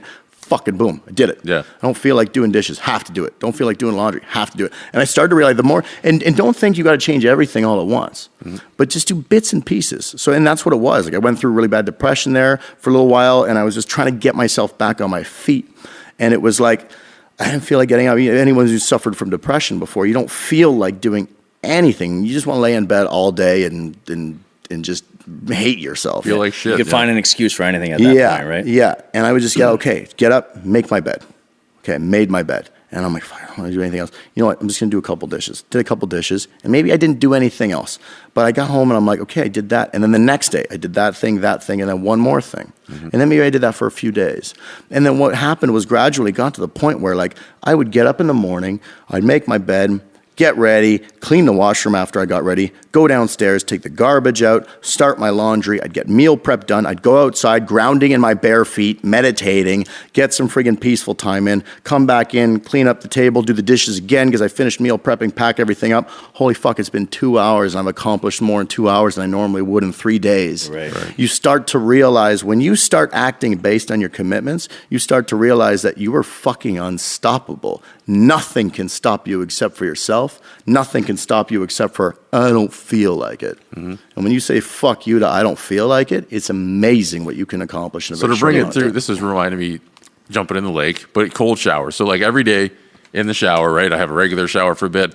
And then I'm like, I look at the tap and I'm like, I don't really want to do this. But before I even finished that thought, I turned off the hot water. Yeah, yeah. Because I'm like, if I finish thinking about this, I'm just going to procrastinate. So, man, I don't, and it's gone. And then it's cold. And I'm like, all right, this isn't so bad. And I stand there for a bit. And I'm like, you know what? No matter what happens today now, I already accomplished this. I didn't want to do it. Yeah. I did it. And so now other shit I don't want to do, it's easy. Because this is like a minute of being uncomfortable. And most shit doesn't make me uncomfortable. Just being super cold in the water is like, ugh, Yeah, right? it sucks. Well, like otherwise, it's like, why is this? Why don't I want to do this? I'm just feeling lazy. That's easy to overcome. Yeah. It's like that has no negative physiological effect on me at all. So I can just do that now. Yeah. Right? But it's just it's a daily win. And it's just an easy pattern to get into. And like you said, you start the momentum. Because if you get up in the morning first thing, I don't feel like making my bed, make the bed, take a shower. Yeah. I don't feel like turning the car. Boom, you start with 2 wins. And then you build momentum. Yep. And an object in motion stays in motion. It's the ripple effect, man. Exactly, It's the man. ripple effect. It's the ripped effect. It's the ripped effect. And it's funny too that it could hit us at all stages in life. You know what I mean? Like obviously, before you face this, you were a dedicated, regimented guy, right? You can't be where you're at today without that in your past. Yeah. And then one day it hits you that's gone. Yeah. You know what I mean? Like I felt the same thing. And it's weird, man, because sometimes you need those refreshers and self-awareness. Like I'm a big David Goggins guy now. Yeah. Just because I don't usually feel like I'm not too into like the motivational hype, right? I find like I could do it to myself enough. Like, okay, I don't want to do this. Fuck it, blah, blah. But I found I was quitting on little shit. Yeah. I was still doing big shit. Foundation. But I was quitting on little shit. And just like you said, it has that ripple effect. Effect. And it just kicked in the one day when I was trying to do something. Actually, it was a push-up challenge, and I was in the middle of it. I'm like, this is so fucking hard. Yeah. Nobody knows I'm recording this because some fucking guy on not Yahoo on the internet, Instagram. that goes how old I'm on MSN Messenger. ICQ. Oh, shit. He challenged me this thing, so I'm doing this like push-up challenge, and then in the middle of it, I'm like, this is so fucking hard. What am I doing? And then as soon as I said that to me, the David Goggins podcast I listened to, I just clicked in. I'm like, if I quit on this, what am I going to quit later on in the day? Yeah. You know what I mean? So I said, fuck this. Started pushing up like crazy, man. It just like gave me that energy. And then after, I'm like, I am fucking such a fool that I would have quit there if it wasn't for watching that fucking podcast, which shouldn't have such a big effect on my life. But sometimes you need, at any stage in life, you need that click for like, hey man, listen up, stay fresh, stay on your A game. You know what I mean? You never know. None of us are immune to despondency. None of us are always optimistic. None of us are always like David Goggins, Jocko, like these guys, like they all had people that helped them through tough times too. They all had people they looked up to. They all had people they listened to. And like the biggest mistake people can think is like, you might be able to do stuff alone, but like you need is garbage in versus garbage out. You know, if you put good shit into your head, you're gonna produce good shit. If you put good shit into your head, you're going to produce shitty shit. If you put good food into your body, you're going to feel great. If you put Haagen-Dazs Coquito Dynamo in your body, you're going to shit your pants for a couple days. But you'll feel great. But feelings don't matter. There you go. Yeah, get those feelings out of you. And it's the big things. So you like the big things and the little things. I look at the big things are the bricks. The little things are the mortar. Yeah. Right? You can have all the bricks in the world. You got no mortar. All it takes is a good gust of wind, and that wall is going down. And Or you Mad fucked. Daciw. Push right through that fucker. Yeah. Or Matt Daciw thinks it's a door. Yeah. Boosh! Did I just walk through something? Just dust One of the things actually too that made me click is I used to have the mentality like I'm self-made. You know what I mean? Like I've done this, I've done that, and it wasn't until it was after one of the fights. I guess in the commentary, I don't even remember. What I said is I'm a product of those I train with, those I hang out, and those around me. Yep. I said that in the post-fight speech, and then I was like, that's not self-made at all. Why am I saying this bullshit? I'm self-made. I did this. I'm not at all. Yeah. Okay, I'm putting in the work, but there's been a lot of outside influences that helped me where I am today. And everyone needs to realize that. And if you don't, one is self-made. And if you don't have that, you need to get it. Yeah. Because maybe you're doing great or you're doing good, but you could do great. You could do better, man. You know Stand what I mean? on the shoulders of giants. Like that's the understand. Like when you get to hang out with people like me, my buddy Joe, for example. Like Shout out to Joe Arco, man. Joe Arco, and I had a he's fucking 1 hour unbelievable. phone call conversation, and I Good. still feel like he changed my whole way of thought. And I can't get a hold of him again until there's a few things he touched on in that phone call, and I'm like, dude, I'm going to change that. And I'm going to make sure you didn't waste your time today. And I still haven't changed those things. And I can't wait. And to him, it's like, to him, it means nothing. Like some phone call with Joel Paquette he had for an hour, made Don't give a time out fuck. of his Yeah. day. Like he's probably not thinking, and I've been thinking of that since that day. And I don't believe in that shit. Yeah, I don't yeah. believe in these people. But he fucking changed everything. And now I have this like overlooming thing that I need to contact Joe and say that I've done these steps that you told me I need to do. Yeah. To prove it to him and prove it to me that I'm willing to take the steps necessary to evolve. Yeah. You know what I Yeah. mean? So shout out to Joe Arco, man. Like you Yeah, touched on huge his shout name a out, few dude. times. And He's changed my life. He dude, has I wasn't into that single-handedly shit, changed my but life. like, holy shit, man. Yeah. The conversation on the phone, he had me hyped right up. And there is honestly, I've never met another human being ever, never encountered another human being that is as dedicated to self-development, to the development of the people around him. Like he literally, like I met this guy. I took that ATS. His course was one of the courses that changed the ATS, way. Yeah. And he did. I found he did business coaching too, right, for fitness professionals. So I went over to his house, did a business coaching session. I remember telling him how much did I charge. He wrote it up on the board, and it was 47 per hour. BS. He looks at me and says, "First fucking thing you do is you increase your rates." He said, "I don't care what else you do, you increase your rates." And I had a hard time with that because my self-worth Absolutely. was very low. I thought, oh fuck, I don't know if I can charge more than that. Now I charge $110 an hour. Fuck yeah. And like he believed in me when I didn't believe in myself. I remember the first night I went over to like go have like dinner with him and his now fiance and everything like that. And I remember like we were drinking and we were partying and stuff like that. And we as soon as we become like best friends. And this is actually one of the reasons why. So we go to his whiteboard in his office in his house. He's got all these whiteboards up. He's a big fan of whiteboards because the guy just goes up the fucking like Beautiful mind style. beautiful mind style, and he all this crazy, and he's always sending me screenshots of like the way, like he's got his own office and he's got whiteboards up all over the place.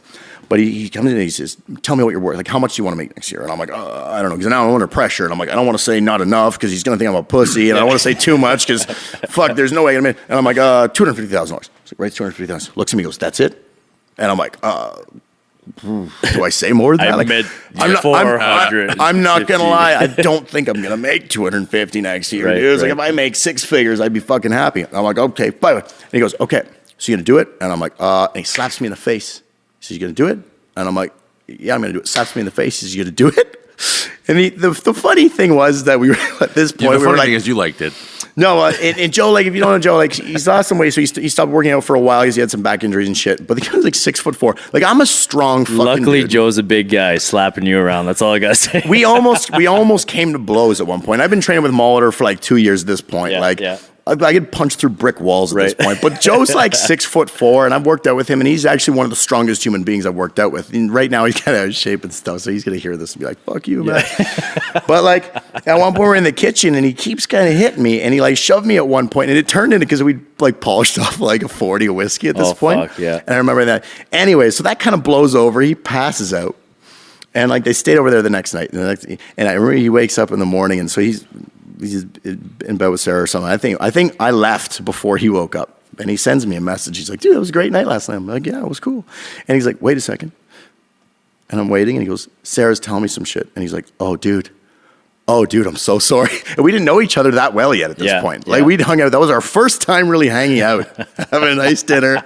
I'm over to his house, and he sends that Ryan Reynolds that gif where he's like, "Oh God," and he's like, "She's telling me what I did last night. I'm so fucking sorry." I'm like, "Dude, made me feel like I was at home. Yeah. I was drunk with my buddies on whiskey. We almost got in the book." But the thing was that.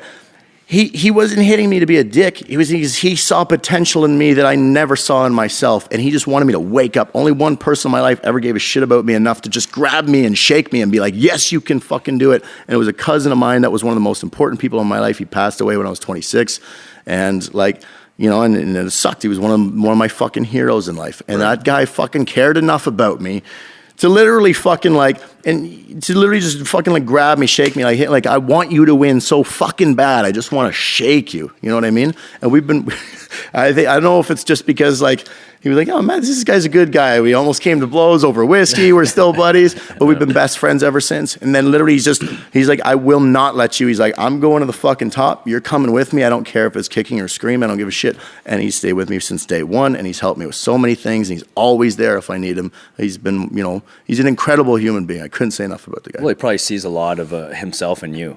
I know think what I mean? Like I actually look at both you almost kind of not in the same way, but like you're both that type of people. You know what I mean? You're both reaching for more, and you're not cutting down the people beside you. You're helping people, and that's what's going to make you grow ultimately the most, right? Whoever tries to go up and chopping people on the way, eventually it's a fail. You know what I mean? Whether it's you get to the top but you can't sleep at night, it's a fail eventually, right? Agreed. But if you help everyone grow on your way, like you and Joe Arco both do, like you're fucking such a nice dude to everyone you meet, man. I know I could bring you anywhere, right? And you're going to be nice to everyone, and you're going to try to help anybody you can. Yeah.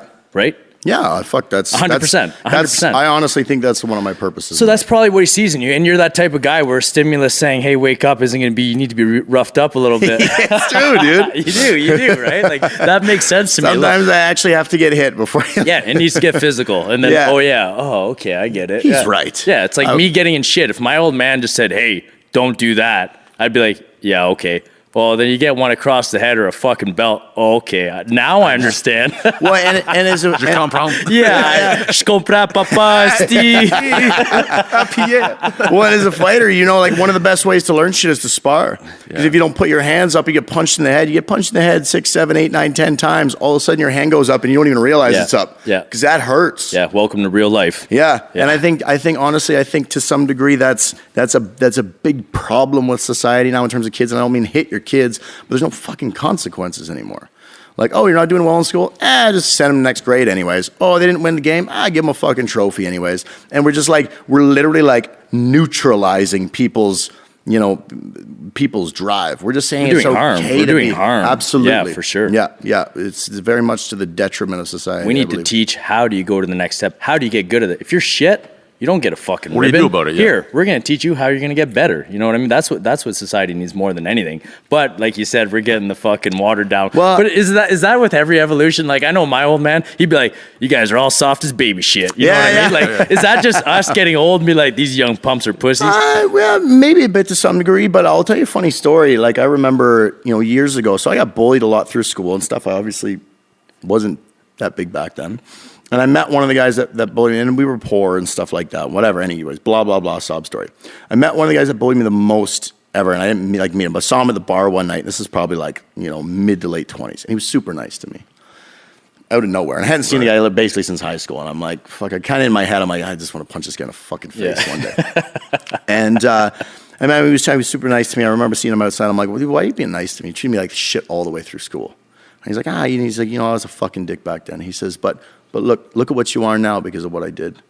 And I was like, fuck, he's right. He is right. I mean, you know what? Like, I didn't work out because I wanted to work out. I worked out because I got fucking bullied. Yeah. Right. I became who I am today because of all the bullshit I went through. It wasn't because life was easy. Like in evolution happens, whoever survives they survive out of necessity. They survive because something is trying to destroy them or kill them or break them down, take their life, starve them, whatever you want. That's why people get stronger. That's why life gets stronger. That's how it grows. It grows because of adversity. Pressure creates diamonds. When you work out, do you get stronger if you lift light weights? No, you get stronger when you go fucking heavy. You have to face a battle. Your body has to say, holy shit, I have to win next time, otherwise this is going to kill me. That's what makes you stronger. You break something down, you beat it up, it comes back stronger, right? And I think, we need that. That's one of the things. I forget what the quote is, but basically is the worst thing for a man is to be comfortable. Yeah, right. If there's no struggle, there's no adaptation. Why be alive? And that's what our whole life should be, right? Yeah. Adapting to be better or whatever, you know? Yeah. I want to bring it back a little bit, kind of off track though, but we're talking about the triangle. We got the commitment, feelings, actions. Behavior. Whatever. How do you relate that triangle to relationships. Now, you said it has to do with relationships and marriage and things, but if you go based off of commitment all the time, feelings are required for relationships. How does that work out in that sort of dynamic? I've encountered some of this in myself. Okay. And that whole robotic mode doesn't go over well quite often. Okay. So commitment versus feelings. So it doesn't mean that you have no feelings. No, absolutely. It just means that you don't necessarily act on negative feelings. So you're focusing on the positive aspects of the feelings? Yeah, to some degree. Now, let's say you're in a relationship that's, let's say you're in a relationship that's not going anywhere. It's abusive. So what about your personal experience? Give Personal experience in a relationship that, say, hasn't worked out, obviously, because you're in one now that is working out. But say historically, how does that pyramid look in a real life situation? Okay, well, let's say for real life, it depends on the individual. But, let's say, okay, feelings, commitment. So let's say you're in a situation where you're unhappy with the person you're with. And let's say if you maybe have low self-worth issues and now you're going to go seek something to make you feel better outside of the relationship or another relationship because what you have in the relationship isn't making you feel good. But that's feeling-based, not commitment-based. So if you're committed to the person, then those feelings don't matter. So you see what I'm saying? Like, I understand that it's more complex, but how do you apply that in everyday life? Because if I say, well, I'm committed to you in a relationship, but I feel like shit and I feel like shit based off some of the things that you're doing and I don't know what to do about it, but I'm committed. Like that's a real dead end cycle, right? Yeah. So it's important that you're with someone who is also committed, right? So if you're in a relationship and you're the only one putting your best foot forward, it's not going to work. So get out. Jump ship. So that's what I guess that's what I'm saying. It's easy to talk about, but without some of the details, I think it's a little bit more intricate than that. Yeah. And I mean, nothing is ever simple as just this or just that. But I mean, the way I look at it a lot of times is, if you're in a situation, if you care about someone and you're committed to making that relationship work, and they care about you and they're committed to making that relationship work, then you're going to communicate and you're going to be able to come to some terms. Even if there's some things you don't agree on, you're willing to meet each other halfway. Yeah. And maybe you need to go to counseling. Maybe you need to read some books. Maybe you need to sing Kumbaya. Maybe you need to have sex more. Maybe you need to go start playing the fucking badminton together. I don't know what it is. And I don't know what it is because everyone's different. But either you're both making an effort or one's making an effort and you're going to fail. And then that's where you decide commitment don't mean shit. So your feelings are you gotta understand. There's a difference between giving up and letting go. That's what I'm after. Yeah. The Rise Against song, right? Like there's you giving up is like I'm throwing in the towel. I surrender. Versus letting go is I did my best. I'm the only one here doing my best. But you got to love yourself too. Right, and if you don't love yourself, you can't properly love someone else. If you're going to allow yourself to stay in a situation that isn't successful, then you're not really loving yourself either, and then you're doing that to the detriment of everyone around you.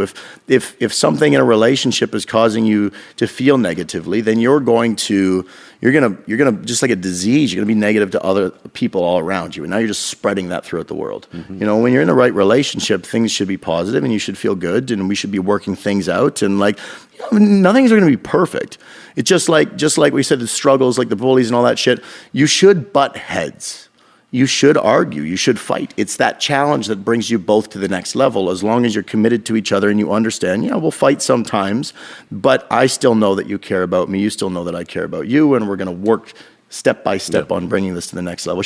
I feel like relationships should be synergistic, which means that, if I'm in a relationship with Muscle Bill and he's a fucking 9 and I'm a 9, us two together make it 27.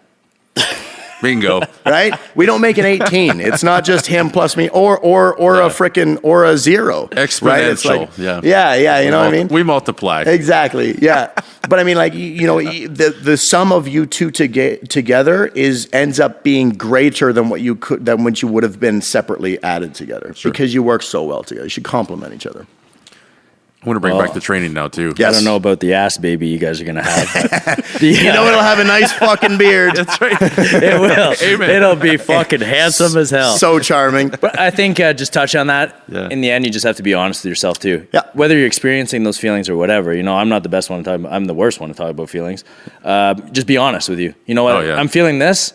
Take take everything, be third party to it. Is this feeling because of me, because of something that happened in my life, or is it because of her? Yeah. You know, if she's banging every dude, you can't blame yourself. No. You know what I mean? Well, Unless maybe you're not cutting the mustard, but whatever. Like, obviously it's not working. So fucking be honest with yourself and bail out or whatever. Yeah. But that's a lot of it, is just you got to look at whatever the issue is.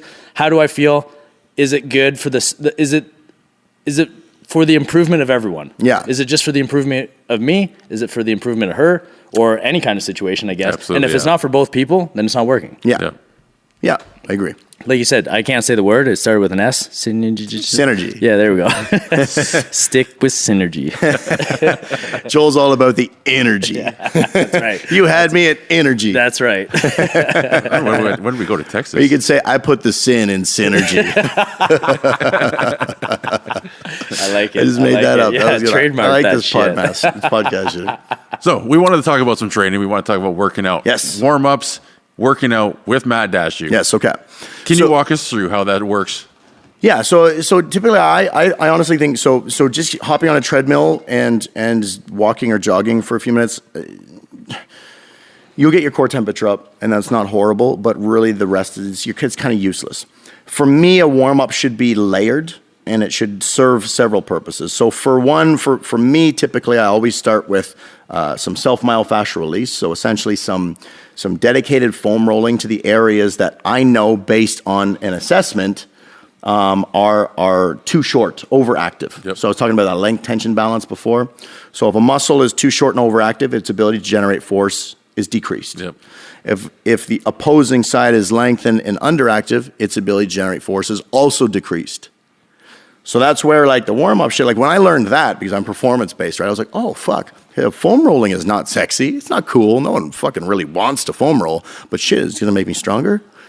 Give me that fucking foam roll. Yeah, But yeah. also like actually foam rolling in a way that's maybe a little more effective versus just rolling back and forth on some bullshit, right? Like there's a difference. Exactly, yeah. So foam rolling based on so what you're trying to do is create a neurological response. So you're trying to reduce neurological tone being a function of the central nervous system, right? So have you ever seen a guy get knocked out in UFC before and his leg bends back around his head and you're like, holy fuck, how did it not break? Well, because he was unconscious. Yeah. Right? If he was conscious and he went down like that, something probably would have snapped. He would have pulled muscles. Yeah, so a lot of these muscles are tight based on something that's going on in our central nervous system. Okay, and I go down a rabbit hole with that. But anyway, so the first kind of layer to a warm-up would be releasing overactive muscles. The next would be I tend to mobilize them through some sort of movement pattern. So I think of this kind of like as released, but now I want to explore that new range of motion with an exercise, and I do that through micro oscillation. So I might go into an end range of motion, shift back an inch, back into that end range of motion, shift back an inch. I might do that 15 reps.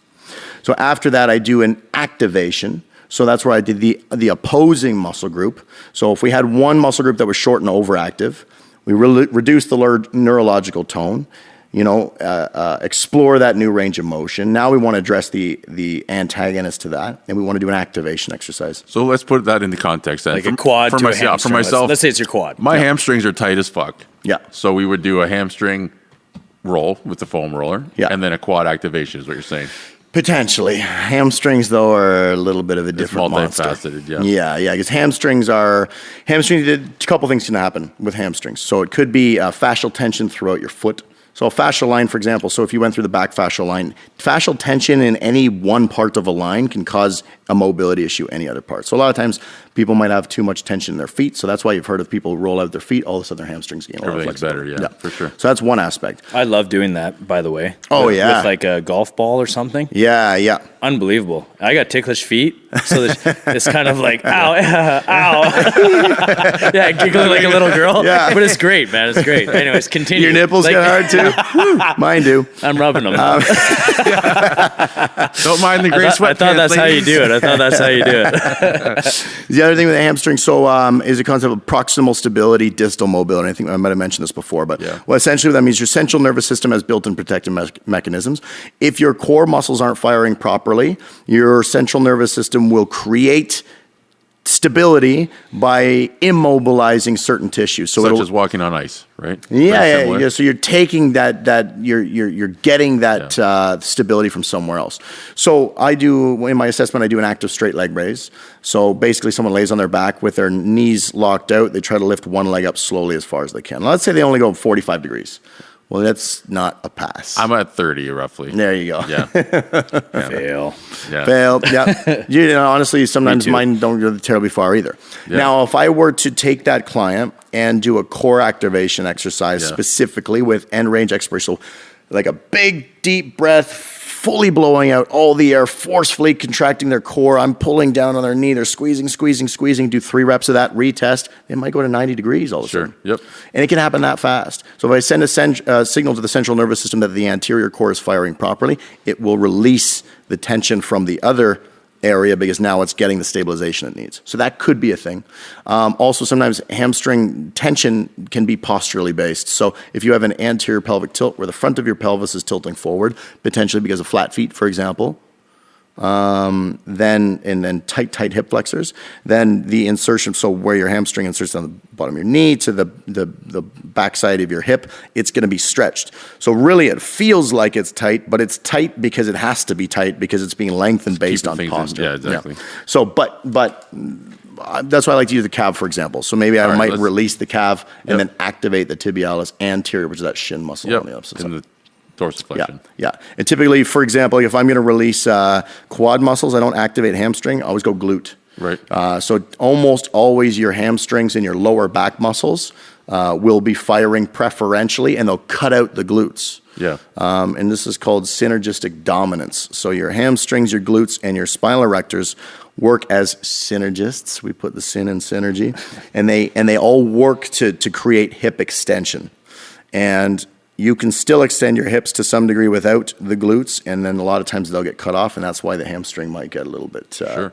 So if you were to release, say, your hip flexors or your rectus femoris, that center quad muscle, and then activate your glutes, that helps to kind of restore that pelvic tilt. And then over time, as you reprogram your body to maintain a more neutral pelvic tilt, you'll notice your hamstrings just aren't tight anymore because they aren't on stretch all They the don't time. have to be. Yeah. So then to go through the warm-up, then after that, mobilization, you've got some activation. Yeah, and then we got integration. So that's where we're going to take these muscles essentially that we've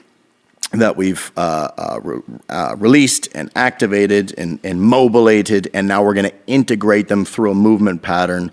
So I love, one of my favorites, the world's greatest stretch. And it's just like that's the name of it. I didn't make up that name, and it's a pretty damn good stretch. Don't get me wrong. I don't know if it's the best in the world, but essentially, basically, you start in a neutral position, so you're standing on both feet. I do a bracing sequence to set up neutral spine. So squeeze my glutes, brace my core, shoulder blades down and back. Once my core is braced, I can release the glutes. I keep that tension on my core, and that's going to maintain my pelvic tilt. I step back, kind of into a reverse lunge position. I replace the foot I step back with my other hand, and then that elbow from the other hand, or from the other opposite side, is going to go towards the instep of my foot. I'm going to sink down. So now let's say, for example, for me, I always know my calves are tight. I always know usually it's not so bad anymore, but my rectus femoris and my adductors are tight. So my middle quad muscle and my adductors are tight. So I go release, release, release. Okay? And then I activate here, activate tibialis posterior, and I'm going to activate glutes. So when I'm doing my integration exercise, when I do this one, I'm challenging dorsiflexion because my back leg is on the toe. So I'm stretching out that one calf plus activating my tibialis anterior. As I sink down into that first part of the world's greatest stretch, I'm stretching the adductor and the rectus femoris. And that leg that's back, I'm actually activating my glutes. So now I'm stretching these ones that I was trying to release, plus activating those at the same time, but I'm doing it through a movement pattern that would be, one of the primal or fundamental movement patterns. With this one too, I also throw in a rotation. So I'll reach up towards the ceiling to get a little bit of T-spine rotational work. A lot of times people's T-spines are really bound up. So they end up with shoulder issues if they're trying to do a lot of overhead pressing. Sometimes they end up with breathing issues. They end up maybe being a little bit more chest breathers. And they might be kyphotic, which means their upper back kind of rounds. I find a lot of time they get lower back pain doing overhead stuff because they get their extension through the the lumbar instead of that. And then the pressure comes down and look how my back hurts when I overhead press. Well, that makes sense. Yeah, so it's typically the junction between the thoracic spine and the lumbar spine a lot of times. But exactly, you're right, because their pelvis is tilting. So that would be a perfect example of someone who would need to do that. Yeah. And then learn to do neutral spine and then extend through the thoracic spine to do an overhead press. Yeah, and then after that, if you felt so inclined, so typically too, when I'm doing my warm-up stuff, I'm doing diaphragmatic breathing, which makes me parasympathetic, which means I'm not fight or flight. So the key thing when you're doing foam rolling, so we were talking about like foam rolling one way versus another way. Yeah. When you do long, slow passes through an entire muscle group, you're not really doing anything other than increasing circulation and maybe releasing some endorphins. So endorphins get released anytime you're stressed or in pain.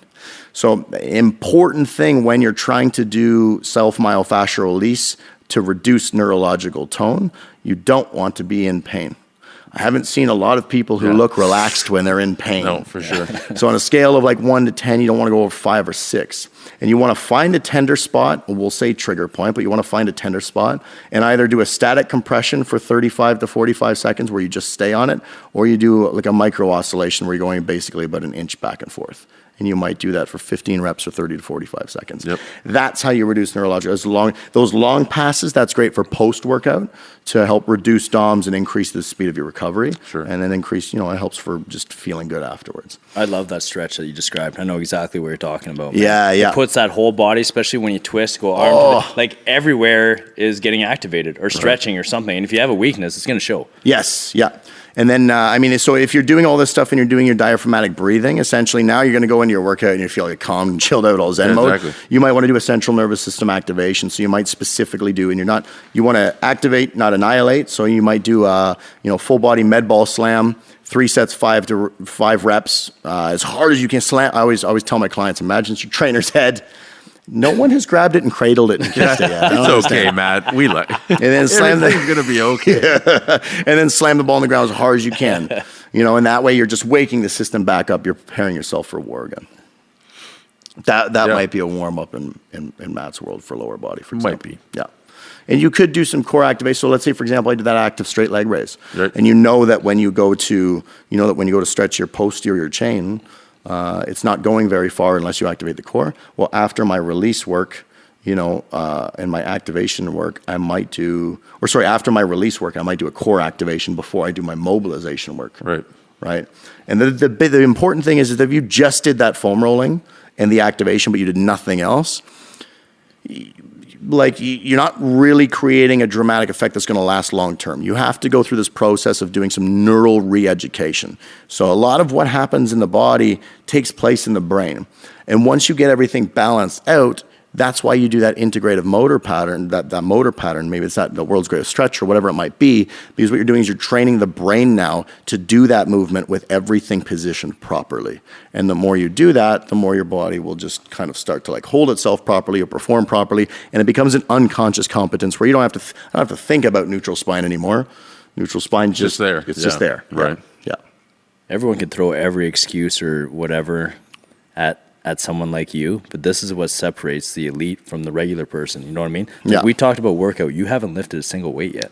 No. We've been talking for 20 minutes about your workout, and you haven't lifted a weight yet. No, exactly. This is the shit that makes the huge differences now.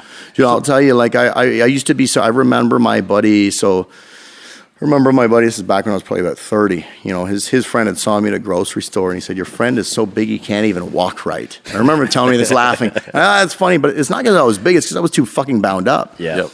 And it was understanding how to do my warm-up that saved me, because I was in chronic pain. I had knee issues. I had, ever since I was 8 years old, I had an unstable sacroiliac joint. Shoulder pain, all this stuff. And I remember I started doing electrical work, and at the time I was 30, my 38-year-old overweight, bald boss was able to get in positions I couldn't get into. And I'm like, this guy's out of shape and old and shit.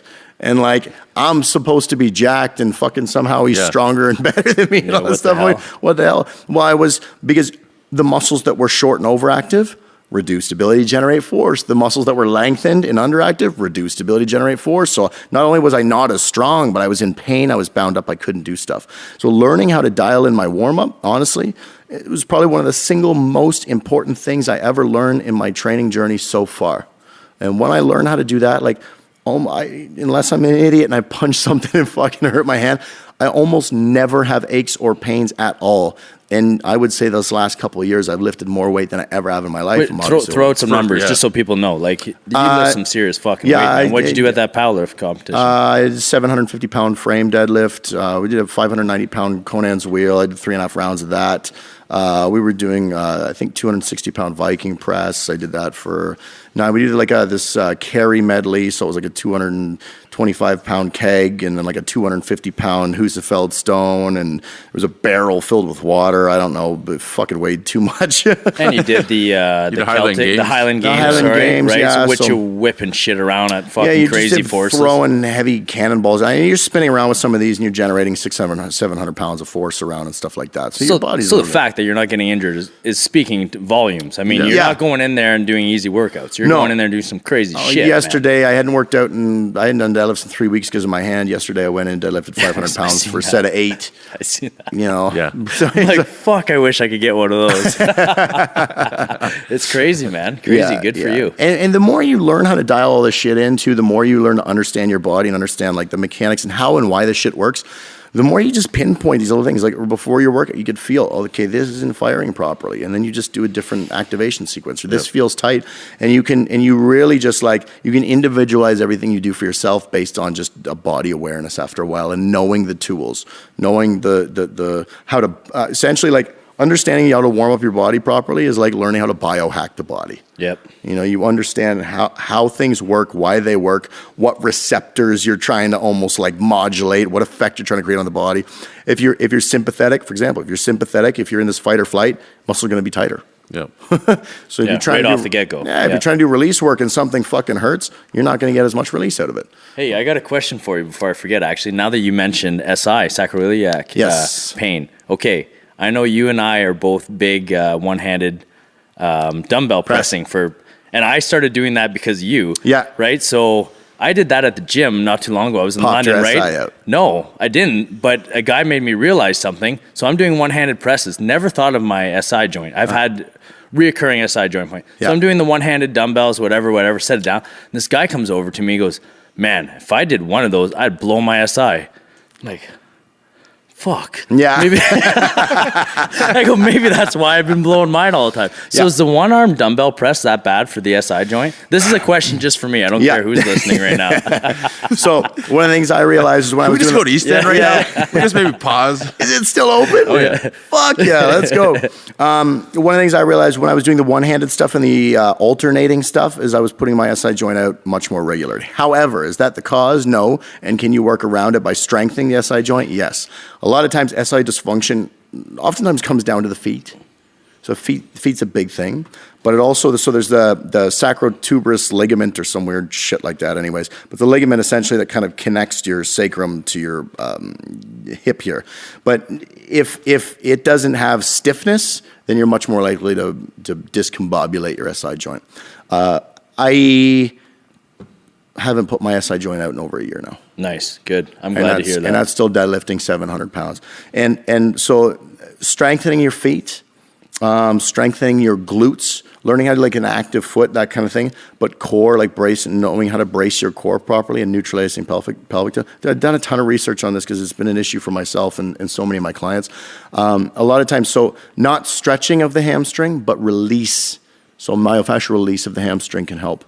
Okay. But yeah, if your SI joint is going out regularly, it's kind of a combination of different things, but I'd start with the feet for sure, release the hammies, and then make sure you're doing lots of glute activation. I just never thought of it as being one of the culprits. You know, I've never hurt my SI during a one-handed dumbbell lift. Yeah. You know what I mean? It's always just like random shit or whatever. Yeah. But then after that guy said that, I'm like, holy shit, maybe I should look into that because I fuck up my SI all the time and I try to bang these out with way more weight than I should. Yeah. Maybe that's just a bad thing. So it's not necessarily a bad thing. It's just you gotta get your body ready for it. Right? Train appropriately, Yeah, exactly. No, and I don't think, honestly, I think one of the reasons why I became as strong as I became was because I did a lot of that single arm stuff incline alternating dumbbell press. I mean, I was doing incline alternating dumbbell press with the 140s for sets of like 16.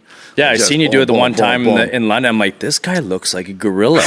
You said those exact words. I too. wanted to, like, this is exactly what I want to look like lifted weights. Like what people can't lift with both hands. Like you're fucking throwing them one side to the other. And people are just looking like what? It's vivid in my mind. I know it was at the PSAG Good Life the one time we went to the Cirque du Soleil that night. Yeah, we did. We were actually going to Toronto. This is the proof that we're fucking meatheads. We're driving to Toronto, and I look at Daciw. I forget what like came on topic, like the venue or something. I'm like, so where is this thing? You're like, oh, whatever. I'm like, it's not in London. You're like, no, it's in Toronto. Then you grab the tickets. You're like, oh fuck, man. We're on the way to Toronto. Detour. Still, it turned out to be a pretty good fucking night, turned out to be got free steaks that night. Yeah, exactly, right? Yeah, it was a good night. But I'm glad that you say there's preventative measures for the SI joint. It's not just one of those things like stay away from it. You know what I mean? Like, well, the glute ties into the sacrum, right? So when you're cranking that hard, for one, you've got this rotational torque, but the glute's firing fucking overtime, and literally, like, you're just cranking your body rotationally. Yeah. Right? So it's funny too. When I had ACL surgery on my right knee, and the last thing to start working was my glutes. Yes, they would just not fire off. Yeah, so your glutes are actually are assholes. they'll your glutes will, you could stub your toe and your glute will stop firing. And for one, for two, there's something called like gluteal amnesia. That's kind of the term where when you sit down consistently, you're lengthening the muscle and compressing it. But also there's something called reciprocal inhibition. So that's why when I was saying, dude, that world greatest stretch, for example, you flexing your glute in the position where you're stretching your rectus femoris. Yeah. So when you fire one muscle really hard, the antagonist or the opposing muscle group gets sent a signal to deactivate.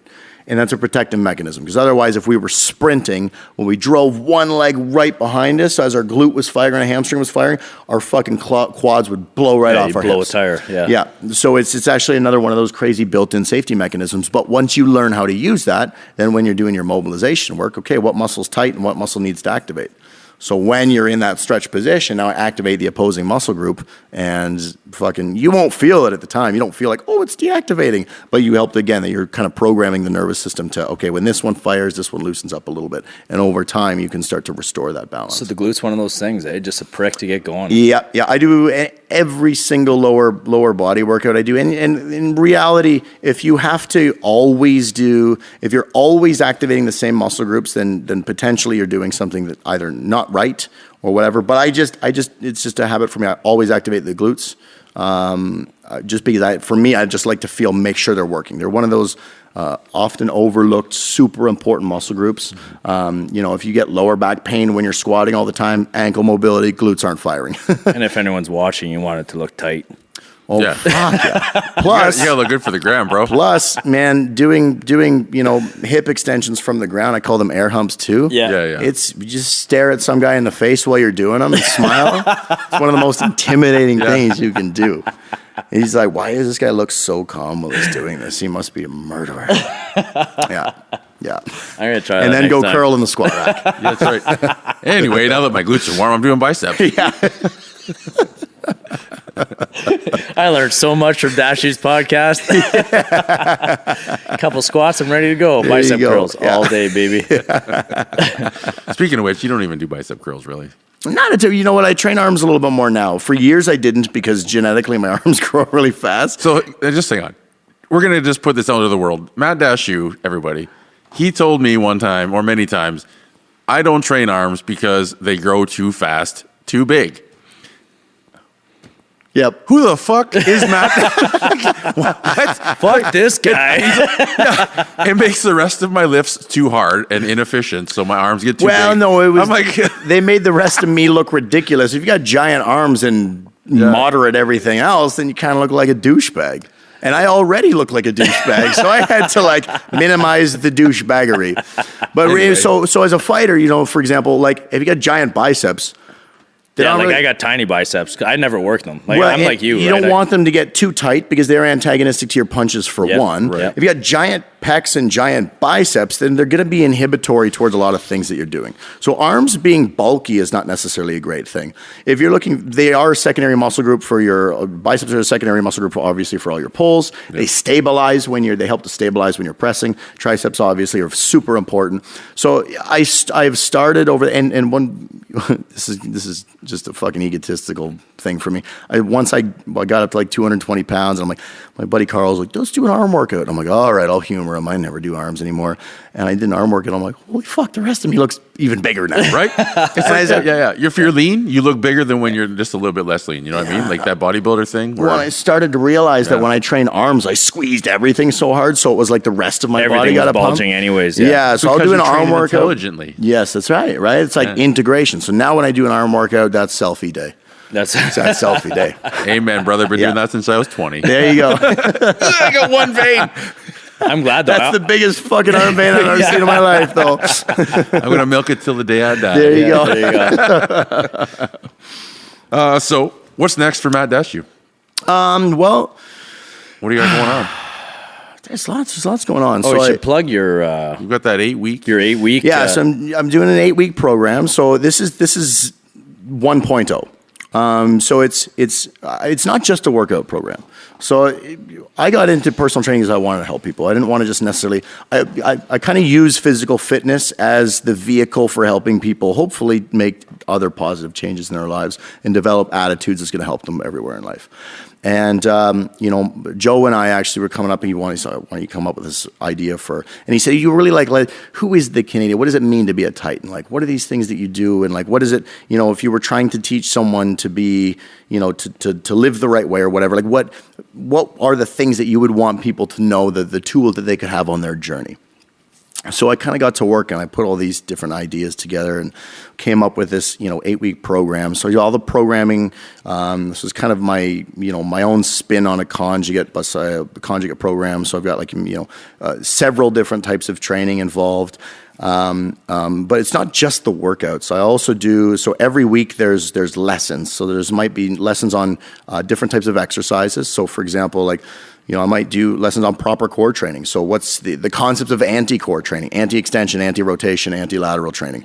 Why are carries so important? Why is crawling such a great core exercise, for example? What is max effort training? What is dynamic effort training? Mm-hmm. So I give lessons on all of that stuff, plus there's videos on how to do these different things correctly. Plus there's also nutritional pointers. So week 1, just keep a journal. Week 2 is there's this, and then there's I give a sample meal plan, and the next week it's how to fine tune that meal plan. And it's just a little bit more generic because obviously, there's a bunch of people in the group and I can't teach everyone. I can't work one-on-one with everyone. And it's free. Right? Yeah. It's free. Yeah. So that's one of my favorite things is when people in the group can you make videos of every single exercise? It's I already put 200 hours of work into this thing you're getting for free. Yeah. Fucking YouTube it. Yeah. Man, I've been doing this for 22 years. I never asked someone giving me something for free to fucking do 47 hours of videos. Jesus Christ. Anyway, sorry. That was too much. Tell us how you really feel. Yeah. And then use YouTube. But then the big part, which for me, I think makes some of the biggest impact is really the self-work, the homework.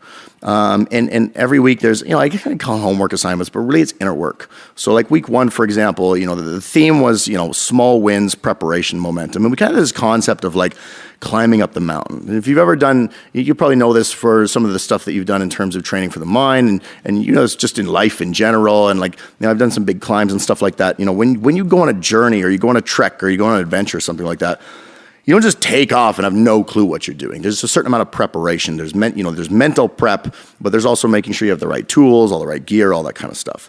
So the first few weeks of this is kind of really about building some degree of mental toughness, starting to gain some momentum. So for example, the first week, one of the assignments, make your bed every day. Yeah. I'm like, well, why? What is that?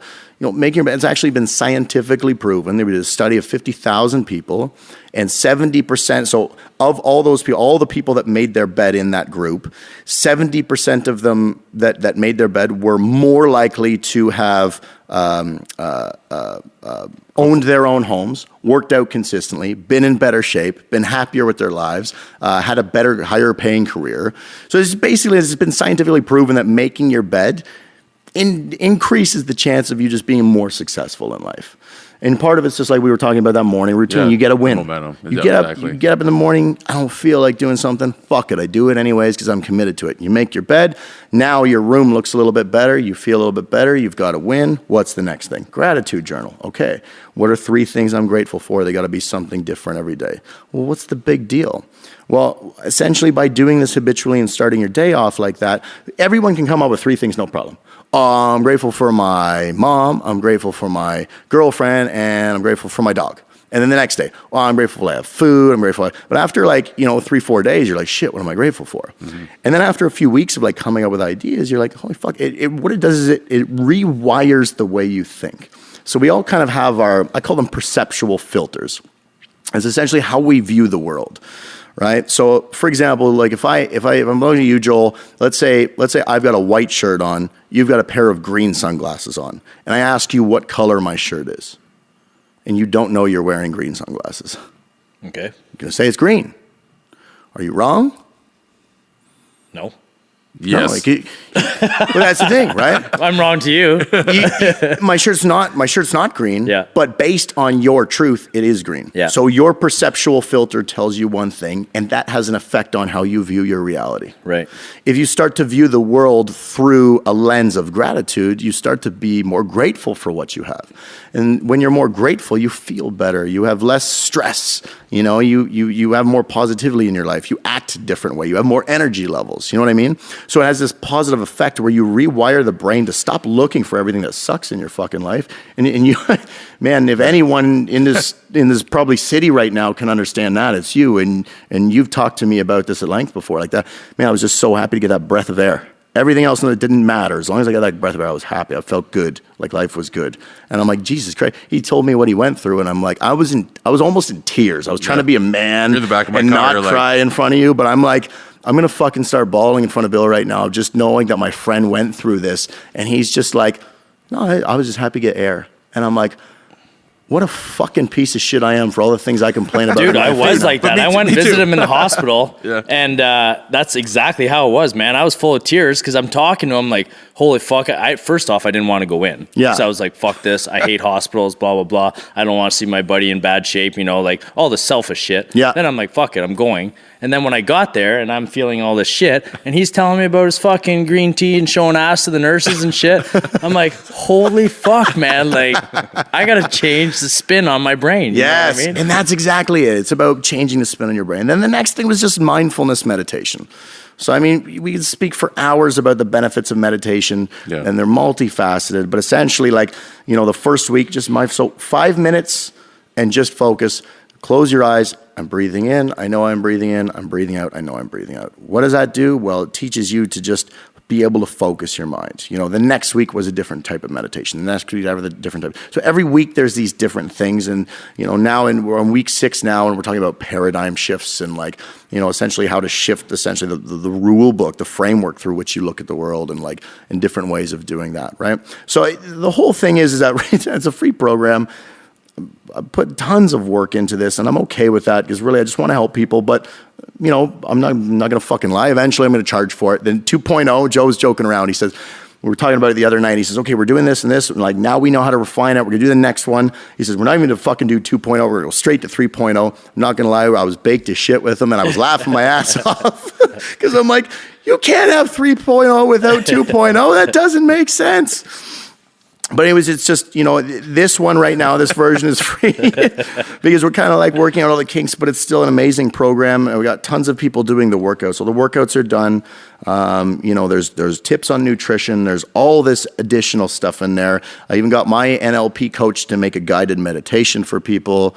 I do Facebook Lives every week. I've done a few now with Joe. I've done with his fiancee, Sarah. And it's just like guiding people through this process and treating it like a journey. And from week 1 to week 8, the idea is that, we really just try to transform people, not just physically, but the inner work too. You can do all the outer work that you want, but if inside nothing's changed, then after the program, you're just going to fizzle back out, and a good chance you're just going to fizzle back out into what you were before. Right. And I really want to help people. I want to make an impact in people's lives, and I can't just do that by teaching them how to get jacked, So 3.0 is what's next. Yeah. Nice.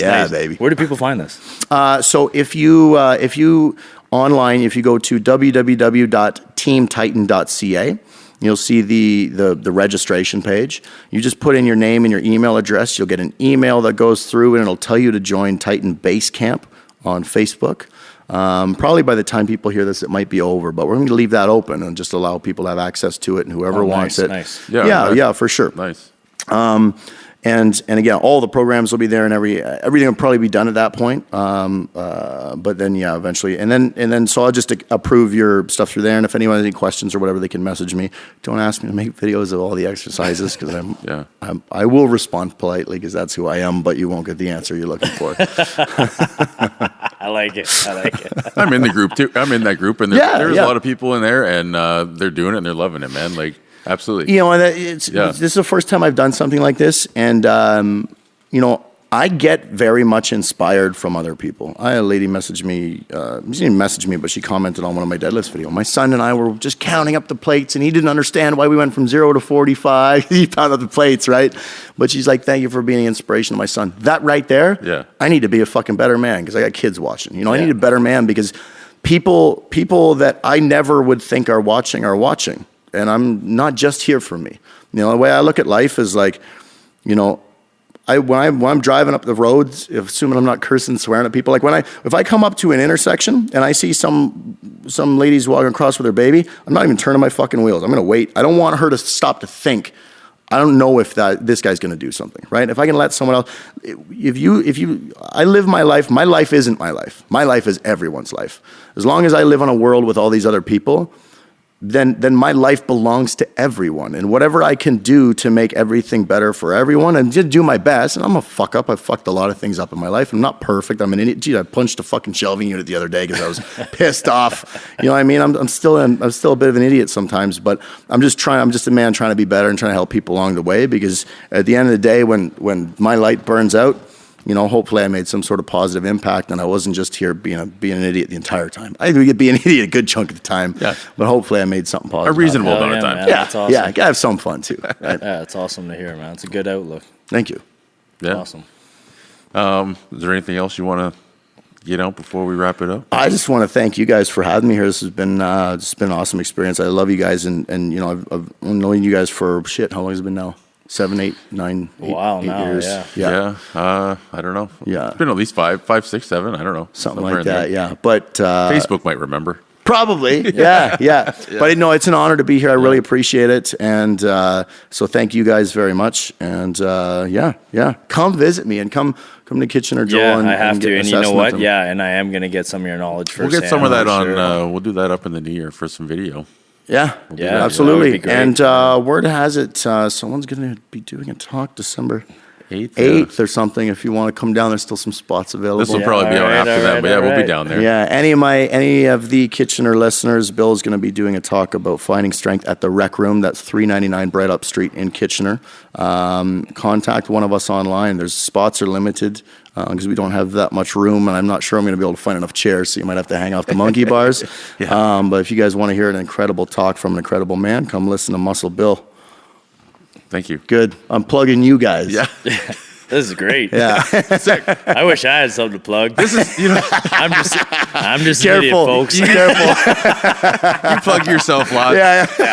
I've done my fair share of plugging. It's time to get back to real life. I will just say quick too. This is unique for me because both of you guys, over the course since I've known both of you, but you are two of the most insane specimens I've ever met. Like everybody I ever meet, they're like, even you came to my party before I had my heart surgery a couple years ago. Yeah. And everyone was like, "Who the fuck is that guy, man? What is he doing here?"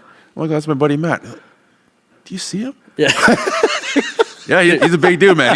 This guy is. I've never seen somebody like be able to push the envelope and lift like you do. And I'm not like you. You clearly you work your ass off, and it's like in every aspect of your life, you're pushing it. And anyway, it's not only in the gym, but like when people look at you, they're like, "Holy shit, look at this guy." But it's like if you only knew him, and both of you guys. Yeah, it's motivational, man. It's very. I don't know how many people told me when you first moved to town. They're like people were calling me, messaging me on Facebook, shit like, "Joel, there's this fucking guy in town, and like this guy's like this freak, and you gotta know who he is. Like you need to meet this guy." I don't know how many fucking people told me Really? that. And then I walked into East End Gym and I seen you rolling like one of the huge fucking welded dumbbells. I'm like, that's the guy. Yeah. And it's funny because you walked into East End, I saw you hit the punching bag, and someone had told me, and because your reputation preceded you, there was a girl that I met, Amber, I think, when I was working at Casey's in Guelph, and I was going to be moving to Goderich, and I said, "Is there anyone there that does MMA? Because I kind of want to get back into it." And she said, "Joel Paquette, you'll know him when you see him. He's just this fucking jack dude." And you came, I remember, and I met Lane. Yeah. And he was talking about you. He's one of my good buddies. I'll message him up and we'll set you guys up. But I remember being in East End and I saw you come in. I saw you hitting the bag. I'm like, I know who that is. That's hilarious, man. That's hilarious how the world works like that, right? There you go. Anyway, no, There you go. it's great. So it's great having Joel with the podcast. I'm loving it, and it's very unique to have you up too. So I appreciate it, man. It's an honor. No, I appreciate you coming down and sharing your wisdom, and I'll be seeing you in another week. Absolutely. Do that and Hell yeah. Make some plans for the next year. Sounds This good. is a hell of a threesome, boys. There you go. There you go. No swallowing. He had to go there. We were good the whole time. The Daciw. trifecta. Yeah. Sorry. It's only because we're going on YouTube now. There you go. Yeah. Oh, yeah, that's right. Well, if you're still listening, screenshot, tag Titan Training. What's your Instagram handle? Let's do that. How do we spell it? Titan, so TITAN _, because it one is. underscore is not good enough. Training. So TITAN _ training. Tag him, tag us. Let us know you're listening. Let us know your thoughts. Hell yeah. And in the meantime, make an appointment to donate blood because you'll save a life. Good call. And in the meantime, also, we're fucking done. Fuck yeah. So thank you and Bye. bye.